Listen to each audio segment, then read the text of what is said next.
What is going on, everybody, and welcome back to Gravy Cancel's premier 2v2 North American Brawlhalla circuit event. My name is Ken, and today I'm joined here with Diffensive. Hey, what's up? What's going on, everybody? And today we're going to be watching the top 8 teams from North America go head-to-head for the Gravy. And looks like we're looking at Boomie and LDZ. STEVENATOR. Yeah, some no names, honestly. I've never heard of them before. Never heard of these guys before in my life. We've got Boomie and LDZ. We've got STEVENATOR and Bacon _. We've got Midget and HYPERHERO. We've got Remmy and Noel. We've got SIMBA and FEEBE. We've got Squared and Enigma. We've got Crocky and Doppy from Vex. And we've got Mother Russia and MANTRACH. All of these teams are exceptional at what they do, and I'm super excited to watch them go head-to-head in today's tournament. All matches in these sets will be, I believe every set is going to be a best of 5. So we're going to be watching a lot of matches today, and it's going to be some intense stuff. I'm hoping it is. Otherwise, why are we here if it's not going to be intense, right? No doubt, dude. No doubt. That's what Gravy's all about. Intensity. So right now we've got some players in the lobby. Looks like we've got those no names we were talking about at right, first. Right. LDC. So match number one. Match number 1 going to be Boomie and LDZ versus STEVENATOR and Bacon. Boomie and LDZ, well known as some of the best players in the game.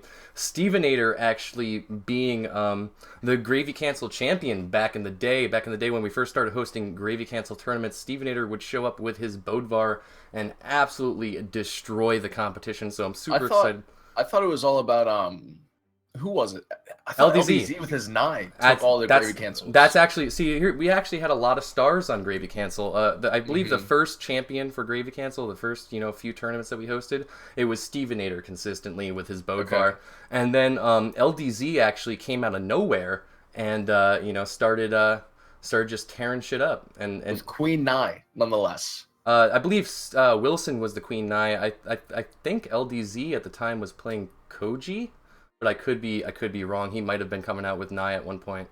I don't think Koji was part of the scene when. Oh yeah. Actually, you're right. When Koji wasn't even a thing, wasn't even born yet. I'm pretty sure you're right. Wilson, brought Nye into the scene, and then LDZ was like, "Damn, that guy's doing pretty well with Nye. Maybe I'll play some Nye," and started to dominate with the character. Absolutely. We also saw some really exceptional Koji play coming out from LDZ, but it looks like Boomie is actually rocking the Hattori. And LDZ is going with a solid Bryn pick. And then Here's the thing about the two of them. They can play any single character on the roster better than anybody else. It's just they're amazing at the game. We've seen LDZ, like we were just talking about, playing Koji. Nye, recently saw him on Taros and Orion, I think, leading up to this event. That's one thing about these top-level players is that they have a very dynamic character pool where they're able to play a lot of different characters with a lot of different weapon sets and still be rather efficient and effective with those characters. And so that's pretty exciting too, because their character picks could be could swap around like on the flip of a dime. It's extremely important to have a deep character pool, not only because the weapons more, but to get those counter picks going, right? So if you're playing against someone that's known to play Val every single match, if you've practiced a character that just has better weapon matchups on Val, you can play that character and completely dominate instead of just having someone pulled out of your back pocket randomly. Absolutely. Right? I agree. Playing Brawlhalla versus playing Bodvar or Diana or whoever you might main, have some diversity. You'll play better. Absolutely. And so if anybody here is either new to Gravy Cancel or new to Brawlhalla, Gravy Cancel was at one point the leading Brawlhalla tournament. If you don't know what Brawlhalla is a free-to-play fighter on Steam, and it's a fantastic game. You can play it casually, and it has a very high skill ceiling, so if you want to play competitively, you can definitely do that too. And if you're not familiar with Diffensive is one of the most well-known Brawlhalla content creators. He creates exceptional content on his channel. You can check him out on twitch.tv/Diffensive or on YouTube. He has a ton of YouTube videos if you're looking to learn about Boomhalla and some great diamond level Nash play. But yeah, I'm looking to get started into game 1. I believe characters. Thanks for the plug, man. I appreciate that. I got you, my dude. I believe both teams have decided on their characters. Let's give the go-ahead to start the matches real quick. Yeah, we actually saw Boomie change from his Atori pick to mere STEVENATOR on Bodvar, which that's just exciting for us because Bodvar used to be the meta. He used to be played by everybody. And then as the game, became more balanced and diversified, people stopped playing as much Bodvar, apart from, I think, Aether, who stuck with him. But Steve said he's getting back to his old ways, meaning Bodvar, and Boomie just feels like he's going to mirror that. I'm really happy about that. I'm really happy to see Steve playing Bodvar again. Steve was an iconic Bodvar for me. Steve was very well known. Oh, going into game 1 actually, Steve was very well known for his Bodvar swordplay and his edge guards. We actually brought him on for an interview once, and he was talking about how he kind of premeditates all of his moves. He's always thinking about like where the knockup's going to be and what move he can throw out next. So I'm excited to see him. Boomie plays very similarly, except I think Boomie's exceptional gameplay comes out from his hammer because he plays it so fluidly. Right. Where some people, like myself, for example, throw out a bunch of chunky moves with a bunch of recovery frames, and they try to go for the same move again. Absolutely. In essence, side air, side air, side air, side air, side air. These are very calculated players, and we're going into game 1 on the Great Hall. Looks like Boomie's found himself taken out early by STEVENATOR. LDZ looking to get an edge guard, but can't really find any connections. He does land the dare, and the weapon toss follow-up is going to connect. That's Boomie and Steve taken out in the first 30 seconds of the match, and it looks like Bacon _ is following suit. Boomie, with a well-placed recovery, is going to take him out. Now, something you're going to want to look for, ladies and gentlemen, throughout this entire tournament is the way that teams play off of each other. Hands down, it's the most important thing in 2v2s. Confirming hits off of your teammates' hits, right? Absolutely. If you see someone hit a side sig and you see their teammate immediately turn to face the same direction the opponent's flying and get another sig on them, that's calculation. That's just familiarity. That's heads-up gameplay, being able to read what's going on, not only right next to you, but across the map. And that's what you're going to see from LDZ and Boomie left and right, as we see LDZ knocked off the right side of the map, evening up the stocks between these two teams a minute and 30 seconds into the match. No doubt, and Boomie has found himself in the kill percent, and he's getting taken out by Bacon _'s side signatures with the guns there. I completely agree with what you were just saying. A lot of low-level players will tend to play 2v2 matches like 2 separate 1v1s, and it's the high-level players that you're going to see, following up on each other's hits and utilizing team combos to really, get that maximum damage output. Right, the 2v2 is a professional level. It just shows a higher dynamic 2v2 setting, right? It's 1v1s and 2v2s, and the ability to switch back and forth between your opponent or both of your opponents, right? You could be having 2 separate 1v1s, and all of a sudden, whichever team, which is the red team at this point, STEVENATOR and Bacon, that have control of the center of the map, can switch. And STEVENATOR is going against Boomie now in a heartbeat. He can flick over and attack LDZ, whether it be a 2v1 attack or swapping 1v1 partners. We see STEVENATOR knocked out by a down sig.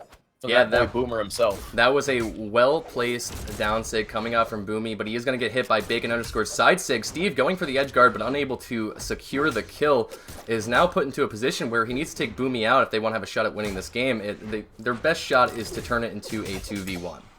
Right, Boomie is aware that he is low on his last stock, so I'm sure he'll play safe. Ooh. But as I say that, he goes on the edge, and STEVENATOR's... Look at the save from LDZ, though. That's a top-level move right there. Making sure your teammate can get back to the map with just a bit of a boost. Nice. And with that move, Boomie's back on stage, and he was able to kill Bacon off the top. LDZ's getting knocked out there by STEVENATOR, but Boomie avoids the down sig that would have put him off the map, and we have a 1v2 in blue team's favor. That was a well-placed stomp side air coming out from Steve. Steve is in a 2v1 position in the kill percent, but if he takes Boomie out, he might be able to bring it home. Oh, no! Unfortunately, the reversed neutral sig coming out from Boomie is going to secure game 1 of this set for Boomie and LDZ. It was almost like he was reading STEVENATOR's aggression. Steve just wanted to go in and get damage in the situation where he had to. Otherwise, he was just, out of luck. Boomie threw out 3 naked bears. One that hit LDZ, one that whipped on everybody, and the third one that just drew STEVENATOR in and sent him off the top of the map. That was an extremely close match, though. Exceptional game from both teams. Hopefully STEVENATOR and Bacon can make the adjustments that they need to make to take it back in game 2. Map bans are underway, and where do you think we're going to go this time, Defensive? I wouldn't be surprised to see a lot of Mammoth Fortress, Blackguard Keep, and Great Hall. throughout the entire tournament. I'm But hoping as I to say see the that, Steve gravy takes boat. out 2 of the 3. I'm hoping to see the gravy boat, but we never know which way this could go. I think Thunder Guard is a popular pick. That might be a possibility as well. Well, the way these teams played last match, I think that they all benefit from having the edge. I'd be surprised to see the gravy boat. We're back on Great Hall.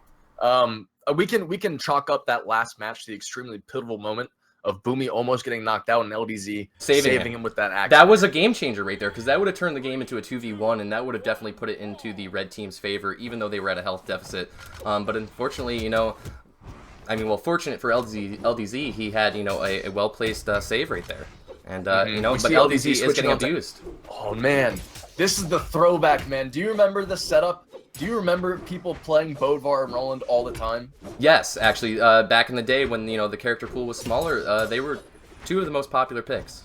Sword was just a powerhouse, and actually, Lance was amazing. Yeah, Lance still is really good. As they were called. Stevenator could get an early knockout on Boomie here. Down like. Ooh, but the clash is going to go in Boomie's favor. Unfortunately, Stevenator will not be able to recover back to the map. Boomie has found himself in the kill percent, but so has Bacon, and he's in a position to get edge guarded here. LDZ putting himself in a poor position, might be taken out, but he gets the ground pound onto Bacon, and LDZ still holding on to a pretty clean, fresh 3rd stock, is doing great.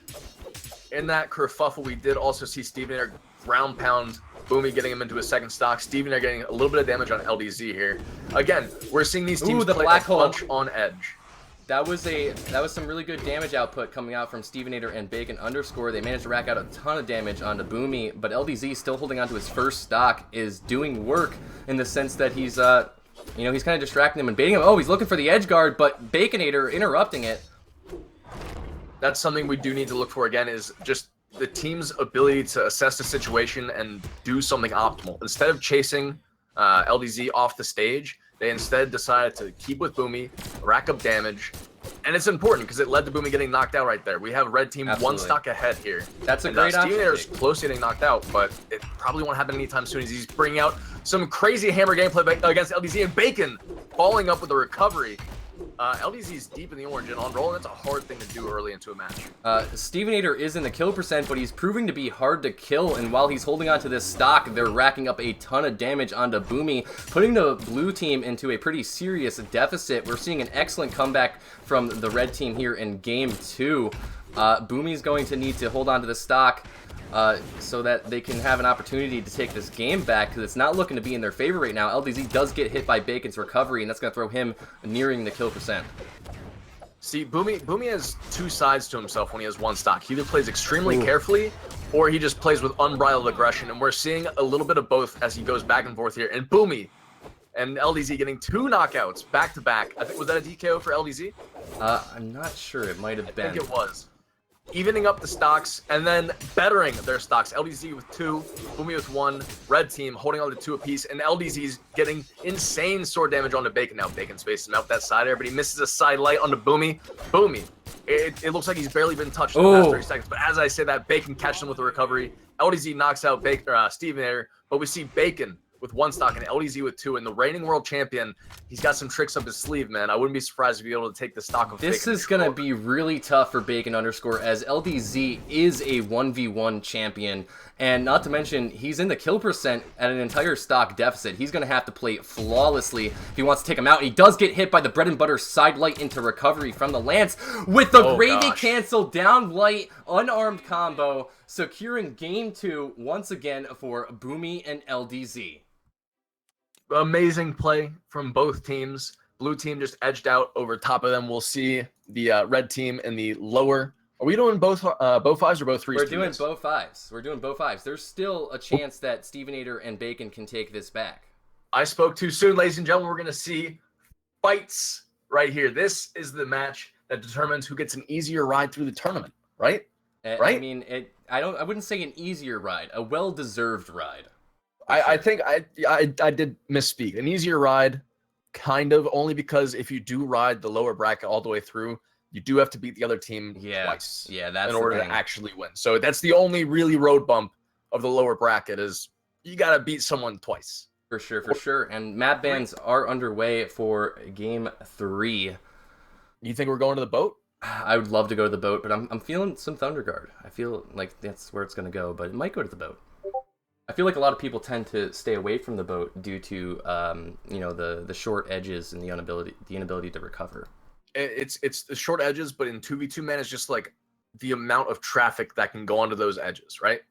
Like Right. it's just like you can get gimped and then you can just just almost spontaneously on edge. It's just all of a sudden you're oh no they didn't. My train of thought completely crashed into some like engine like roadblock. We have STEVENATOR and Bacon both on Bodvar. We have Boomie and LDZ both on Teros. Please no. This is an interesting character pick. Two Teros picks. That's going to be interesting to watch. watch. Both teams have huge powerhouses. Absolutely. Teros has his Sig Kit and his 8 Force. And here's the thing with the current state, just so balanced. With the current state of the game, right? I find it's more difficult to recover to the map nowadays. So that Teros Hammer and Sig could prove to be a gimper. We could see some serious gimps come out from that.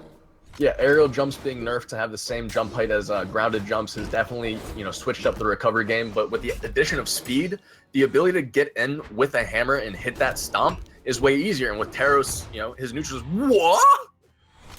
Whoa. LDZ sending Steve Bacon across the map into an uppercut from Boomie. That was pretty slick. But like I was saying, a stomp is way easier to hit with an additional speed in the game. STEVENATOR and Bacon back to back, taking LDZ off the top. This is exciting. I'm glad to see this actually. This is a very hype match right now. And Steve with the well-placed sword ground pound is going to take Boomie out. Even up the stocks, they've got the black hole in place. LDZ has found himself getting absolutely demolished by this team combo. LDZ now finding himself in the kill percent on the edge of the map. This is not looking good for Team Blue. So Ken, do you know why that gravity or that black hole was able but to the be end sig, that's going to gimp. Oh, it doesn't. STEVENATOR does manage to recover, but he gets hit by the downlight into ground pound. No, I don't know. Why? We have the inputs, we have the DI. However, the sword neutralite side by side, the hitboxes are too big. You can't get out of it. It's still broken. You just gotta be a little bit closer together to your buddy. That's very smart. Well done with the spacing there. Indeed. We see DNL Boomie taking down STEVENATOR. We've got both teams at 2-1 apiece, 3 stocks. Oh no, another black hole. That's absolutely true. Back to back Teros neutral Sigs on hammer. I want to see it. I like clips. I like things going on the subreddit. I'm ready for it. Come on, LDZ. Come on, Boomie. You guys got another chance here. Come on. Boomie find himself taken out, and LDZ about to follow suit in the kill percent. We've got the red team with a solid stock lead here. They're doing very well. They need to get LDZ out off the map right now. Bacon needs to chase him down and make him hurt. Boomie catching his partner in crime with the neutralite. It is almost enough to knock LDZ off the map. We see Steve going down. Bacon's now faced with a 2v1. He does have 2 stocks in LDZ deep, but I feel like LDZ is going to play smart in a way. The team combos are about to come out here. It's going to be very tough for Bacon to secure this game. Look at that. The end light from the axe into the side air from the hammer. Just great team synergy here. We're seeing some exceptional plays. That's what we were talking about earlier, the ability to have the foresight of where your opponent's going to be after getting hit by your teammate, getting there, and then having an optimal punish like LDZ's side lights. Goes for the stomp, doesn't quite hit it. This is going to be so tough. The hitboxes are too big on these 2 weapons. Bacon can't find a way in. He's got to utilize his interrupts, his weapon throws, I'm thinking. Look to get a quick kill combo onto LDZ. He does get the Sair. He's got a shot now. This is what it's coming down to. The 1v1 between Bacon _ and Boomie. Will Bacon be able to come back? He's looking to rack up a ton of damage with his sword right now. Boomie's struggling to find any connections. Not really getting an opening here. Well, the thing is, Boomie only really needs 1 hit to knock out Bacon. This is true, but look, Bacon is hard to kill, spacing very well, and just seems to be throwing out the correct moves. We'll see if you can do anything here. Boomie with the up dodge after training aside. A great move. It gives you a lot of hang time. It's going to be so tough with those nairs. But the side sig from Boomie is going to catch him. Wow, LDZ and Boomie taking a flawless BO5 here, 3-0. It was a flawless best of 5. Yes, they got all 3 matches. They needed to ascend to the next part of the bracket, but we did see a heck of a fight from STEVENATOR and Bacon. Not a single one of those matches was one-sided. End of story. Not a single one was one-sided. They played extremely well. It was always down to like 1 or 2 stocks on each team. And absolutely. It was an extremely close set, even though the score doesn't really show that for sure. numbers don't always show themselves well, right? It's a 3-0, yeah, but it doesn't show how close each match was, right? You could have a 3-0 and one team doesn't lose a single stock, right? And it's an 18-0. But in that situation, it was like a 3-0 that had 3 stocks on one team and 0 on the other. If that makes any sense. Using some crew battle kind of logic.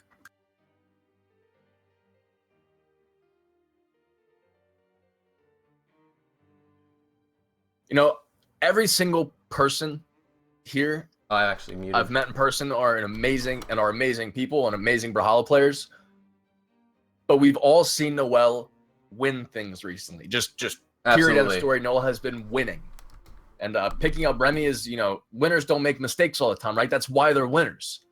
So him picking Remmy as a 2v2 partner, that you have to assume that's a winning decision. And it's already got in the top 8 here, so... I just want to make a comment real quick. To anybody who thinks my mic died, I swear it didn't die. I accidentally had my mic muted when I switched scenes right here. But, look at us. We're beautiful. We've got the 2 best-looking casters in Brawlhalla on the stream right now. We've got... the top... Whoa! Are you throwing shade at my boy Sparky and Duke? We've got the. Listen, I'm not saying they don't do their thing. You know what I'm saying? But what I am saying is we do our thing. But we've got the top 8 North American 2v2 teams here today, and our next match coming up is going to be it's going to be a good one. It's going to be one to note. Noel, didn't he take a recent land win, or am I mistaken? I've been out of the scene for a while. He did, right? Yep. Right over iThrow and Boomie's heads. So now map bans are underway for game 1 of this set, and it's looking like we're going to see some Mammoth Fortress or some Thunder Guard, but no way to tell just yet. I just want to shout out real quick to Noel's avatar. It is the Summer Championship avatar, the shard. And there have been a few given out.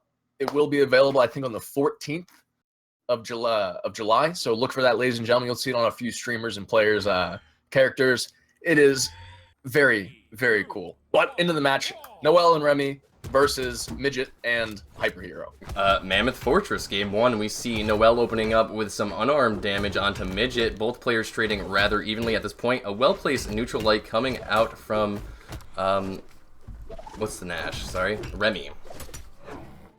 Yeah, with the clan tags ahead of their names, a little bit, confusing sometimes. Confusing. Yeah, you got to hold tab once in a while to get the full picture. We've seen a lot of damage coming through in the first 30 seconds. We see Midget on his Terrace pick, all the way in red and very low on the map. Remmy with a throw down, and Noel with a down air. They're able to get Midget off the map for the first stock of the match. Noel shifting his focus on the HYPERHERO. Remmy up top with the spear. Both players with the spear. Oh, he went for a setup there surprised he got away. Throw combo. That was really good from Noel. That was some top-tier stuff right there. Unfortunately, it did not connect. We've got the blue team in a solid stock lead right here. They're looking to take out HYPERHERO. And Noel, with a well-placed ground pound, is going to do just that. Now they've got Midget set up in the black hole, racking up a ton of damage here. The end. Wow. Ooh.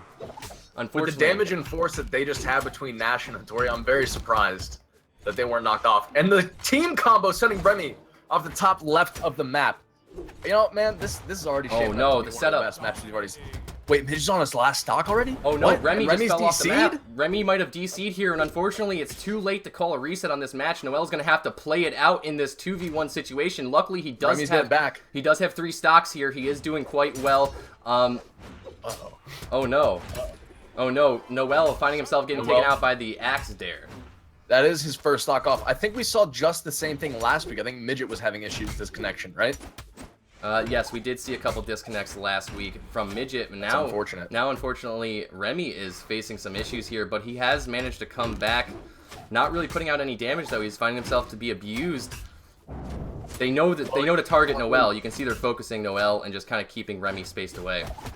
Well, I mean, all they really need is one big hit off Remmy as soon as he gets center map. If he is lagging, it's pretty easy to not dodge your opponent when you don't know where they are. No doubt. Him throwing out that side sig there with no one in front of him.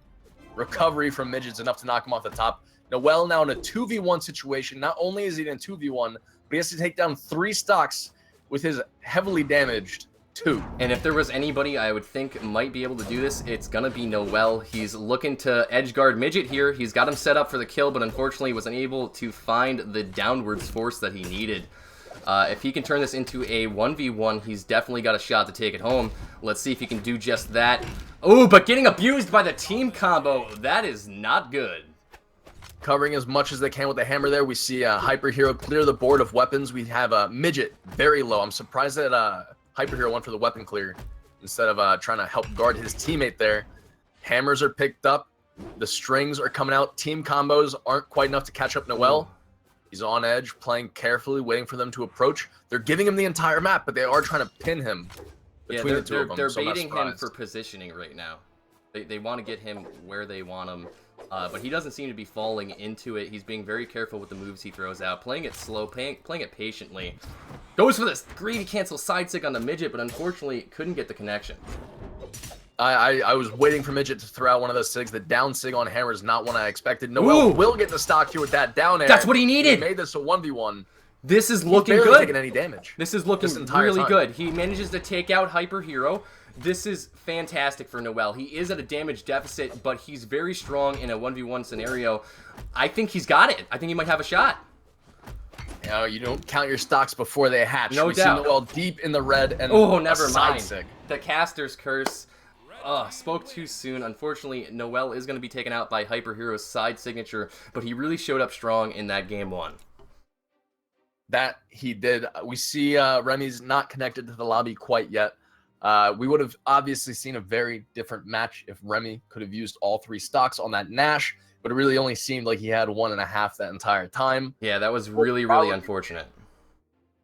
I'm hoping that, you know, Remmy can get his internet figured out rather soon, so that we don't have to see some sort of forfeit or DQ from the tournament. I think it might be his computer, as Sloshula is saying in the chat, and not quite the internet connection, which is a little bit more problematic. That seems like a very serious problem here.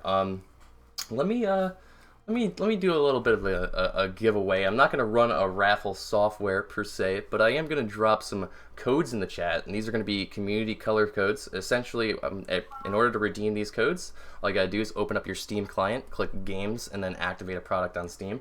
And the first people to activate these codes will get themselves some community colors. You know, a little bit of damage control coming out from the What are those community colors you got there, Ken? Could you explain to me? I'm kind of new to the community. Well, if you're new to the community and you're not sure what community colors are, basically you get a Steam code that you can redeem on Steam, and it'll give you a special color for all of your legends, not just one, but every single one of them. And they're blue and gold. They're beautiful. They're gravy. Blue and gold? I think they're blue and gold. I think they're blue and gold, right? Yeah, they look blue and gold to me. It's got blue, it's got brown, it's got orange. I'd say orange. Maybe orange, dude. I don't know, dude. My monitor isn't actually like, you know, what do you call it? Good. Calibrated. True colors. My colors aren't calibrated, dude. I don't know what I'm looking at. I'm colorblind, but I'm gonna drop some codes in the chat. First people to redeem these get the gravy. No raffle needed. Let's just see who gets it.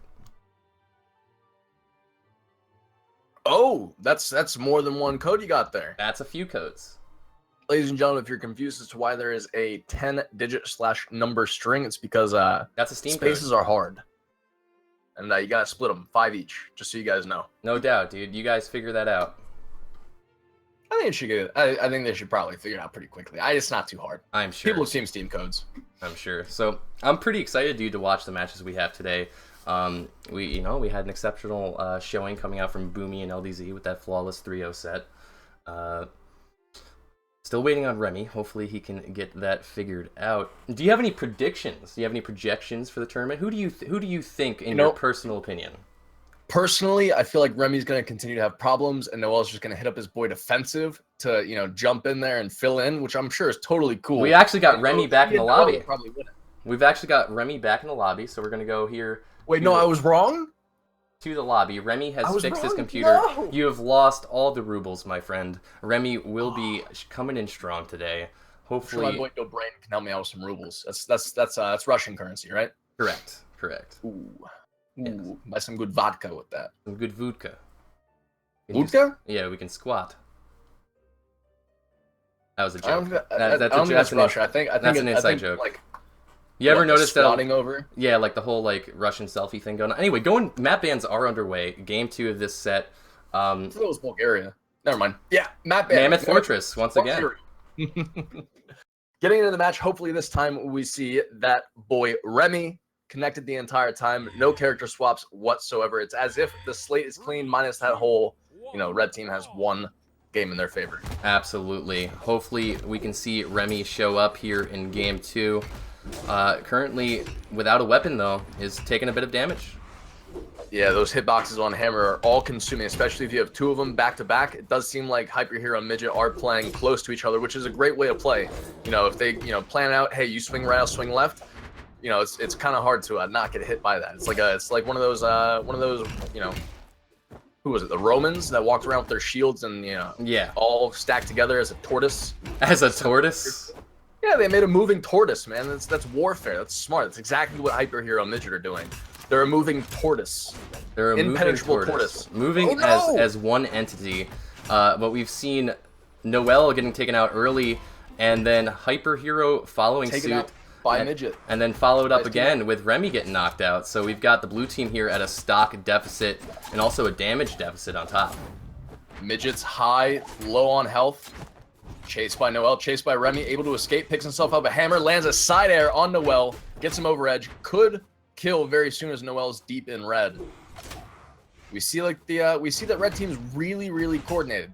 I'm actually surprised. I wasn't kidding around when I said they're moving as one, and Taurus was a little bit of a joke, but Midget with the down air, being able to knock out Noel there, they're doing extremely well. They're focusing down one person instead of playing these separated 1v1s. Axe Dare is extremely powerful on the edge of the map, and we've seen Midget just consistently throw out dares and find connections and get early kills just from that in itself. But we are seeing stocks evened up here with Midget and Remmy both on their second stock. Right, Remmy had that piercing Nash side sig, but we see Midget. Oh no! Edge guarding Remmy. Remmy's gonna be taken out. 2v2s is pressure, a lot of pressure on edge. Oh no, the combos. That was almost absolutely ridiculous. But you'll see a lot of pressure alleviated on edge. You'll see one person, being edge guarded, their teammate will come over and give a little bit of problems to the person who's edge guarding them, just to kind of make it easier to recover. Just a little bit of a distraction. Yeah, it's just relieving some pressure. It's putting pressure on something's most of the time a good thing. We see Noel knocked out by that side sig from Midget. Remmy now in a 2v1 situation. But this might shortly make it a 1v1 if he can land another recovery here on HYPERHERO. This is his shot. This is his shot to make up for the last match. Remmy left in a 2v1 scenario, but HYPERHERO is in the kill percent, so if he can take him out, he can turn it into a 1v1, but he is getting absolutely abused by Midget's Taros right now. Finding himself on the edge of the map. Will he be able to recover? Ooh, just barely dodging that side air. What well spacing. But unfortunately, the Russian Mafia is going to secure the kill for Midget. They are going to take game 2 of this best of 5. That they do. And you earlier asked me what my predictions for the tournament were. And I would have said that we were going to see Noel and Remmy go pretty deep in the tournament. However, they're getting handled right now. They're getting handled by HYPERHERO and Midget. And I think it comes down to character picks. I don't think Noel and Remmy should stick with Hattori and Nash. Which pains me to say, because Nash is such a great pick, but it's just not working against Yumiko and Taros. I don't think it's the characters. I think it's the execution. I think it's the way that they're playing. I think they need to make some serious adjustments if they want to contend. And I think a character pick wouldn't necessarily change the outcome. But, to each their own going into game 3 of this set. And, both teams trading evenly. See, we're seeing Noel stay off edge a lot. And earlier we said, a good 2v2 team will capitalize on someone in the middle of the map. Midget and HYPERHERO are putting a lot of damage onto Remmy while Noel's out on the edge. And, we see Midget there with the hammer take priority over the edge guard and almost take Noel down. Remmy's down there to help. Not quite enough to get any stocks, but we do see everybody except for Remmy deep in the red. HYPERHERO gets some damage out onto Noel. Just missed the down sig. Oh my god. Wow. Neutral light into recovery. True between hammer and bow. Great move. Midget with the side sig knocking out Noel. Uncharacteristic for Noel to just get hit by a plain old side sig. Yeah, but teams are still rather even rated now because everybody has found themselves in the kill percent. Unfortunately, Noel was taken out first, but they can definitely come back from this. But we're seeing a lot more consistency from the red team here. They're following up on each other very well, but they have just gotten taken out by Noel's recoveries. Right, blue team just a stock in the lead now, but it's very close to be taken if Remmy plays a little bit too haphazardly. He could be found by a neutral sig or a side sig from Midget. All it took was a side air on a dodge in, chasing Remmy down. Noel now on the edge between two hammers. Not a great place to be. Midget with a great movement backwards towards where he knew Noel would be. Neutral light hits. Noel takes Midget high with a recovery. Both players on blue team on the edge now. Midget going for Noel. HYPERHERO taking Remmy up. I think we've seen the blue team make a slight adjustment to play center map and a little bit closer together. I'm liking what I'm seeing so far. I feel like they have definitely made a adjustment to the way they're approaching this for sure. They do have the damage lead here on the red team. If they can just secure some kills real quick, they should be able to, you know, get the damage gap where they want it. Noel is deep on the right side with HYPERHERO, knocks him high. Midget is now taken up by Noel. Remmy with the side air. Remmy's able to get a knockout. Midget with a side sig, punished by a side sig coming out from Remmy. That strong Nash side sig. Absolutely. Those were very important knockouts coming out from Remmy, securing the lead for the blue team here. This might be the game that they take. Remmy going for the edge guard, unable to secure it though. Someone clipped that. I know Noel just got knocked out, but he did an insane amount of damage onto Midget right then. That was extremely impressive. Remmy's getting knocked off the side onto his last stock. Noel picked up by Midget's axe neutralite. HYPERHERO's unable to continue the string. Noel's deep on the side now against a bow, which is not a good place to be. The bow having a huge hit fixed force on its ground pound. Noel sends him to the side with a side air. Both players on right team deep in the red. HYPERHERO's gone. Noel with the spear. Helicopters not making contact. Helicopter. Where's the kill? Noel with the neutralite. Midget off edge. Unarmed. Wow! What a great dodge coming out from Noel. Well done from the blue team, managing to take a game here. It's now 2-1. Midget and HYPERHERO currently taking the lead over Remmy and Noel, but it looks like they're making an excellent comeback. I like what you were saying about Noel when he was on the edge of the map. You were saying how it wasn't necessarily a good idea for him to be fighting a bow off stage like that. And I like how as soon as you said that, you saw that Noel recognized that and made the adjustment, repositioned himself onto the stage, and secured the edge guard. Right. Not only was it just a bad idea for him to play against Bo, but just a bad idea to play off stage and give the opportunity for Midget and HYPERHERO to target Remmy. And the fact that he recognized that while playing is exceptional. That was top level right there. Great positioning, great showing from the blue team. Hopefully they can keep it up here in game 4. Game 4 with 2 games. Is it 4 or is it 3? Game 4. Is it 2 apiece? Right now, it would have. Oh, sorry. Right. One for Noel and Remmy, and 2 for correct. HYPERHERO and Midget. And HYPERHERO has found himself on the edge of the map in a very dangerous position, but he's rolling this time though. He's managed so to. He's got a lot of defense behind him. Absolutely. That's the adjustment I wanted to see from who was it? Bacon and STEVENATOR earlier. I wanted them to pick up higher defense legends. Because if you get beaten, like, it could be the difference of you getting hit 2 or 3 times. Tacking on 2 or 3 defense will save you from those 2 or 3 hits. I mean, but that being said, downlight Sarah coming out from Remmy knocks out HYPERHERO. They almost set up the black hole right there, but they were unable to get him caught in the trap. Midget with a well-placed recovery is going to send Noel to down the side of the map, but HYPERHERO, unable to follow up on that, is going to allow Noel to make it back. Make it back to the edge. We see blue team controlling the map at this point. They have both red team members off of the left side, but Noel getting recovered by a powerful Taros hammer. You can't really do much about that. Remmy, an errant side sig, gets him punished immediately. Neutral sig gets landed onto Remmy. Remmy's off edge against HYPERHERO. Now Noel's trying to alleviate the pressure, but the Lance ground pound, man, it's so fast and it's so powerful. And it's like almost all consuming. It's like 2 players wide. It's ridiculous. Noel's still on edge. HYPERHERO with them. Remmy with that neutral air to knock out Midget. Not quite the team confirmation they were looking for there. Yeah, I mean, the blue team has found themselves in the lead, and what you were saying about the Lance ground pound, it's one of those moves where if you're far away from it, it's extremely telegraphed and you can see it coming, but if they throw out a Lance ground pound while they're stacked like right above you, it's going to be very hard to avoid.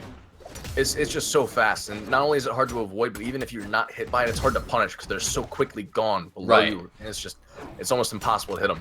Noel has a Hyper Hero off on the side here. Remmy has enough health to eat that side stick coming from Midget. We see Midget moving to the left side to put extra pressure on Noel. And Noel's on his last stock as we see Red Team sitting pretty on 3. Yeah, Red Team is doing very well right now, but Midget is nearing the kill percent. If they can turn it into a 2v1, I've got faith. And Noel's looking to do that right now. He's going for the edge guard. You know, I believe in every single one of these players. I know they all have the potential to win, but it does seem like Red Team has a little bit of an edge on this match. Midget catching Noel with a recovery. The throwdown doesn't make contact, but he's quickly able to see a spawn and grab himself. Ooh, Noel, though. Will it be enough? Midget has a dodge. A nair to interrupt Noel, but the dodge wasn't enough as Noel was there to punish him.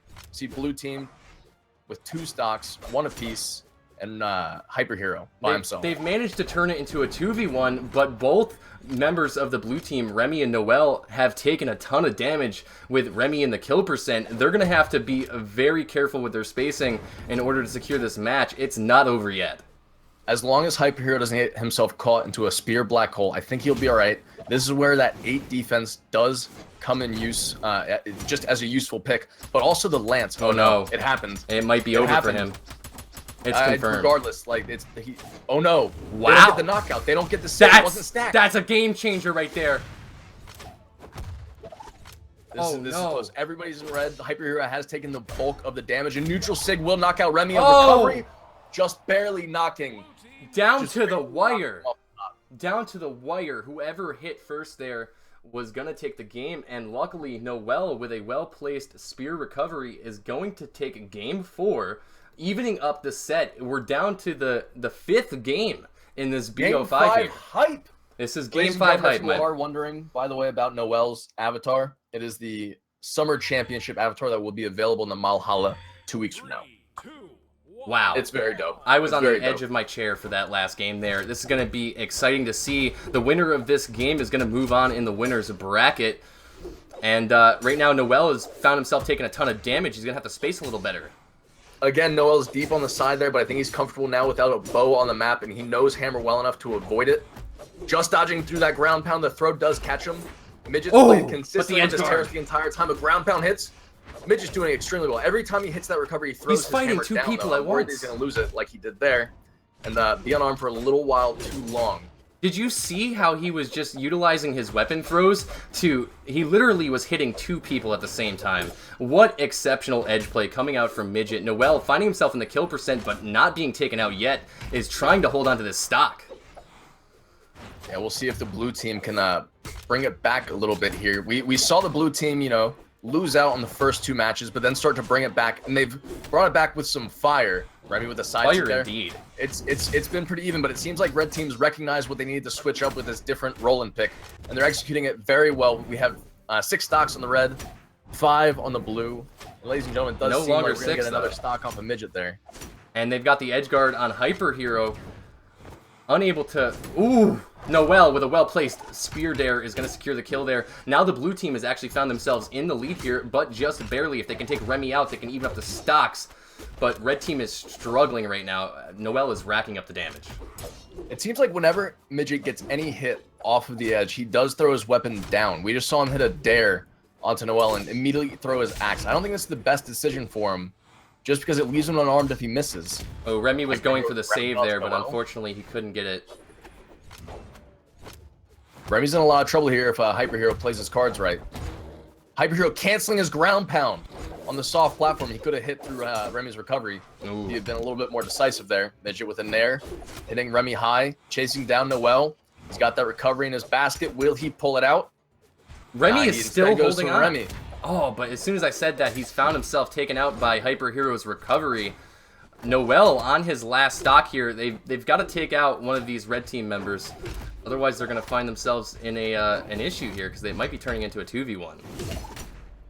Right, and if Remmy's at risk of his PC crashing, that's no bueno for the blue team. Weapon throws coming out from Remmy. Does make contact on the Midget. Noel challenging real deep against a hammer with spear using that nair. You see Hyper Hero on the same edge now. Well-placed side signature coming out from Remmy. Now they've got the red team down to their last stocks. But Remmy's doing a ton of team damage right now onto Noel. We're going to have Noel play safely this entire time. I condone him playing the edge. throughout the rest of this match where I didn't before. But we'll see what happens here. He's low. He gets the neutral air on HYPERHERO is so crucial past that Sair. Remy's knocked onto his last stock, and Noel is just going high to stay alive and use as much time as possible before Remy's back on map. But sadly, we're seeing the 2v1. He just didn't have the options left.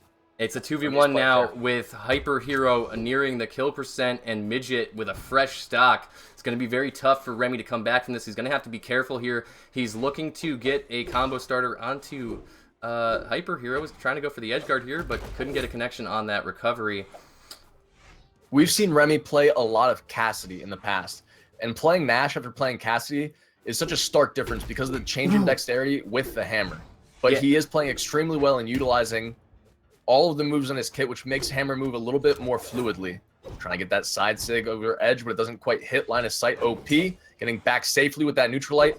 HYPERHERO punishing, keeping him on edge. Remmy needs to go high here, throw it down and get back on map safely. He goes high, gets a Sair on both players. He's doing a great job at racking up the damage. He's got them both nearing the kill percent. HYPERHERO definitely going to be taken out soon. I feel like if Remmy fights Midget on the edge of the map, the way that Midget's been playing so strong on the edge, it's going to be very difficult for him to take this game, but we're just going to have to see. Hopefully he can secure the kill onto HYPERHERO here, but he's struggling. You know, it's just coming to me now that Midget's been playing significantly more on edge against Noel without anything that really dominates on edge. Remmy, however, he's had the hammer. He's had the hammer and the axe. Those are two very edge guardy weapons, my friend. No, what I'm saying is Noel had neither. Oh, yeah. Noel had spear and sword, and that's not the best weapon to have on edge, especially against those huge hitboxes. He's respecting Remy's hammer. Noel is crazy. He's unethical. He was doing some very, very creative stuff, but unfortunately, Remmy is not going to be able to make it back, and Midget and HYPERHERO are going to secure the set. They've taken Game 5, and they'll be moving on in the winner's bracket. He dared too early, man. He had that. HYPERHERO wasn't close enough to punish him. He just dared too early. That was an insane set. Absolutely insane. Congratulations to HYPERHERO Midget taking that. That was, yeah, you're right. That was intense. I feel bad for Remmy, though, unfortunately. Having to throw game 1 like that really put them at a deficit throughout the rest of the set. But no, it's really something that's expected on online tournaments. It's just once in a while someone's going to have something go wrong with their hardware, with their internet connection. But absolutely. That's a sacrifice we have to make to have a tournament at any time. Right. I mean, any Friday night there could be gravy, baby. You never know. Well, you never know. If just make sure that before you participate in a tournament, you restart your computer, you make sure everything's stable, maybe do a speed and a ping test, whatever you've got to do to assure yourself that you are ready to go and ready to perform. And right? If your opponent DCs, like it happens, right? You take those, right? It helps the tournament flow, and it's just one of those things, man. It is indeed one of those things, my friend. And we will be watching SIMBA and FEEBE versus Squared and Enigma PH. I'm very familiar with SIMBA. He's been around my streams for a long time. He's a sub of mine, and I also have to say I'm familiar with Enigma because when he hops on my streams, he does this thing called kick my butt. Just like you do to me. No doubt. I mean, Ken, you took a hiatus, right? You need to get back into the diamond. I did, but I'm so excited. I managed to peak at 2025 ELO last season, and if anybody was following me back when I used to do like casual streams and stuff, there was times where I would get to like 1995 ELO and just be on the right around the. Actually, there was a few times. Where you totally just diamond guarded me. But yeah, no, I would always tilt at like 1990 ELO and just be unable to make it to diamond. I finally made it to diamond last season, 2025 ELO peak. It's a Surrey, it's gravy, it's Ken. And let's take a look at the lobby here. Look at what our players are picking. We've got SIMBA with the Hattori. No surprise there. FEEBE with the Bryn. Very, very solid picks coming out from the red team. And then we've got Enigma PH rocking the Scarlet. I really, really like the Scarlet pick. I think Scarlet's very, very strong right now. Not only is Scarlet strong, but Lance is strong, and Enigma is stupid good. And then with you've got squared PH, right? So we've got Enigma PH with the two massive weapons with the big hitboxes, great edge guard, great throw potential. And then we've got squared PH, right? And he's got the sword, which is great for positioning your enemy, and he's got the bow, which is great for like hitting those unusual. It's great for everything. Yeah, bow has very high string potential and you have the ability to utilize those diagonal hitboxes. So I really like the team comp coming out from both teams. Blue team specifically, I like to see Scarlet. Scarlet's very nice. And we are going honestly. With the weapons on both teams, I think red team might have a little bit of an easier time. They do, because they have the auto damage on each other. They have the auto combo thing where I feel like Hattori is a very strong pick for 2v2s in the sense that it's very easy to black hole with the spear and the sword. Very easy to team combo, very easy to position your opponent with those weapons. I feel like those are very good.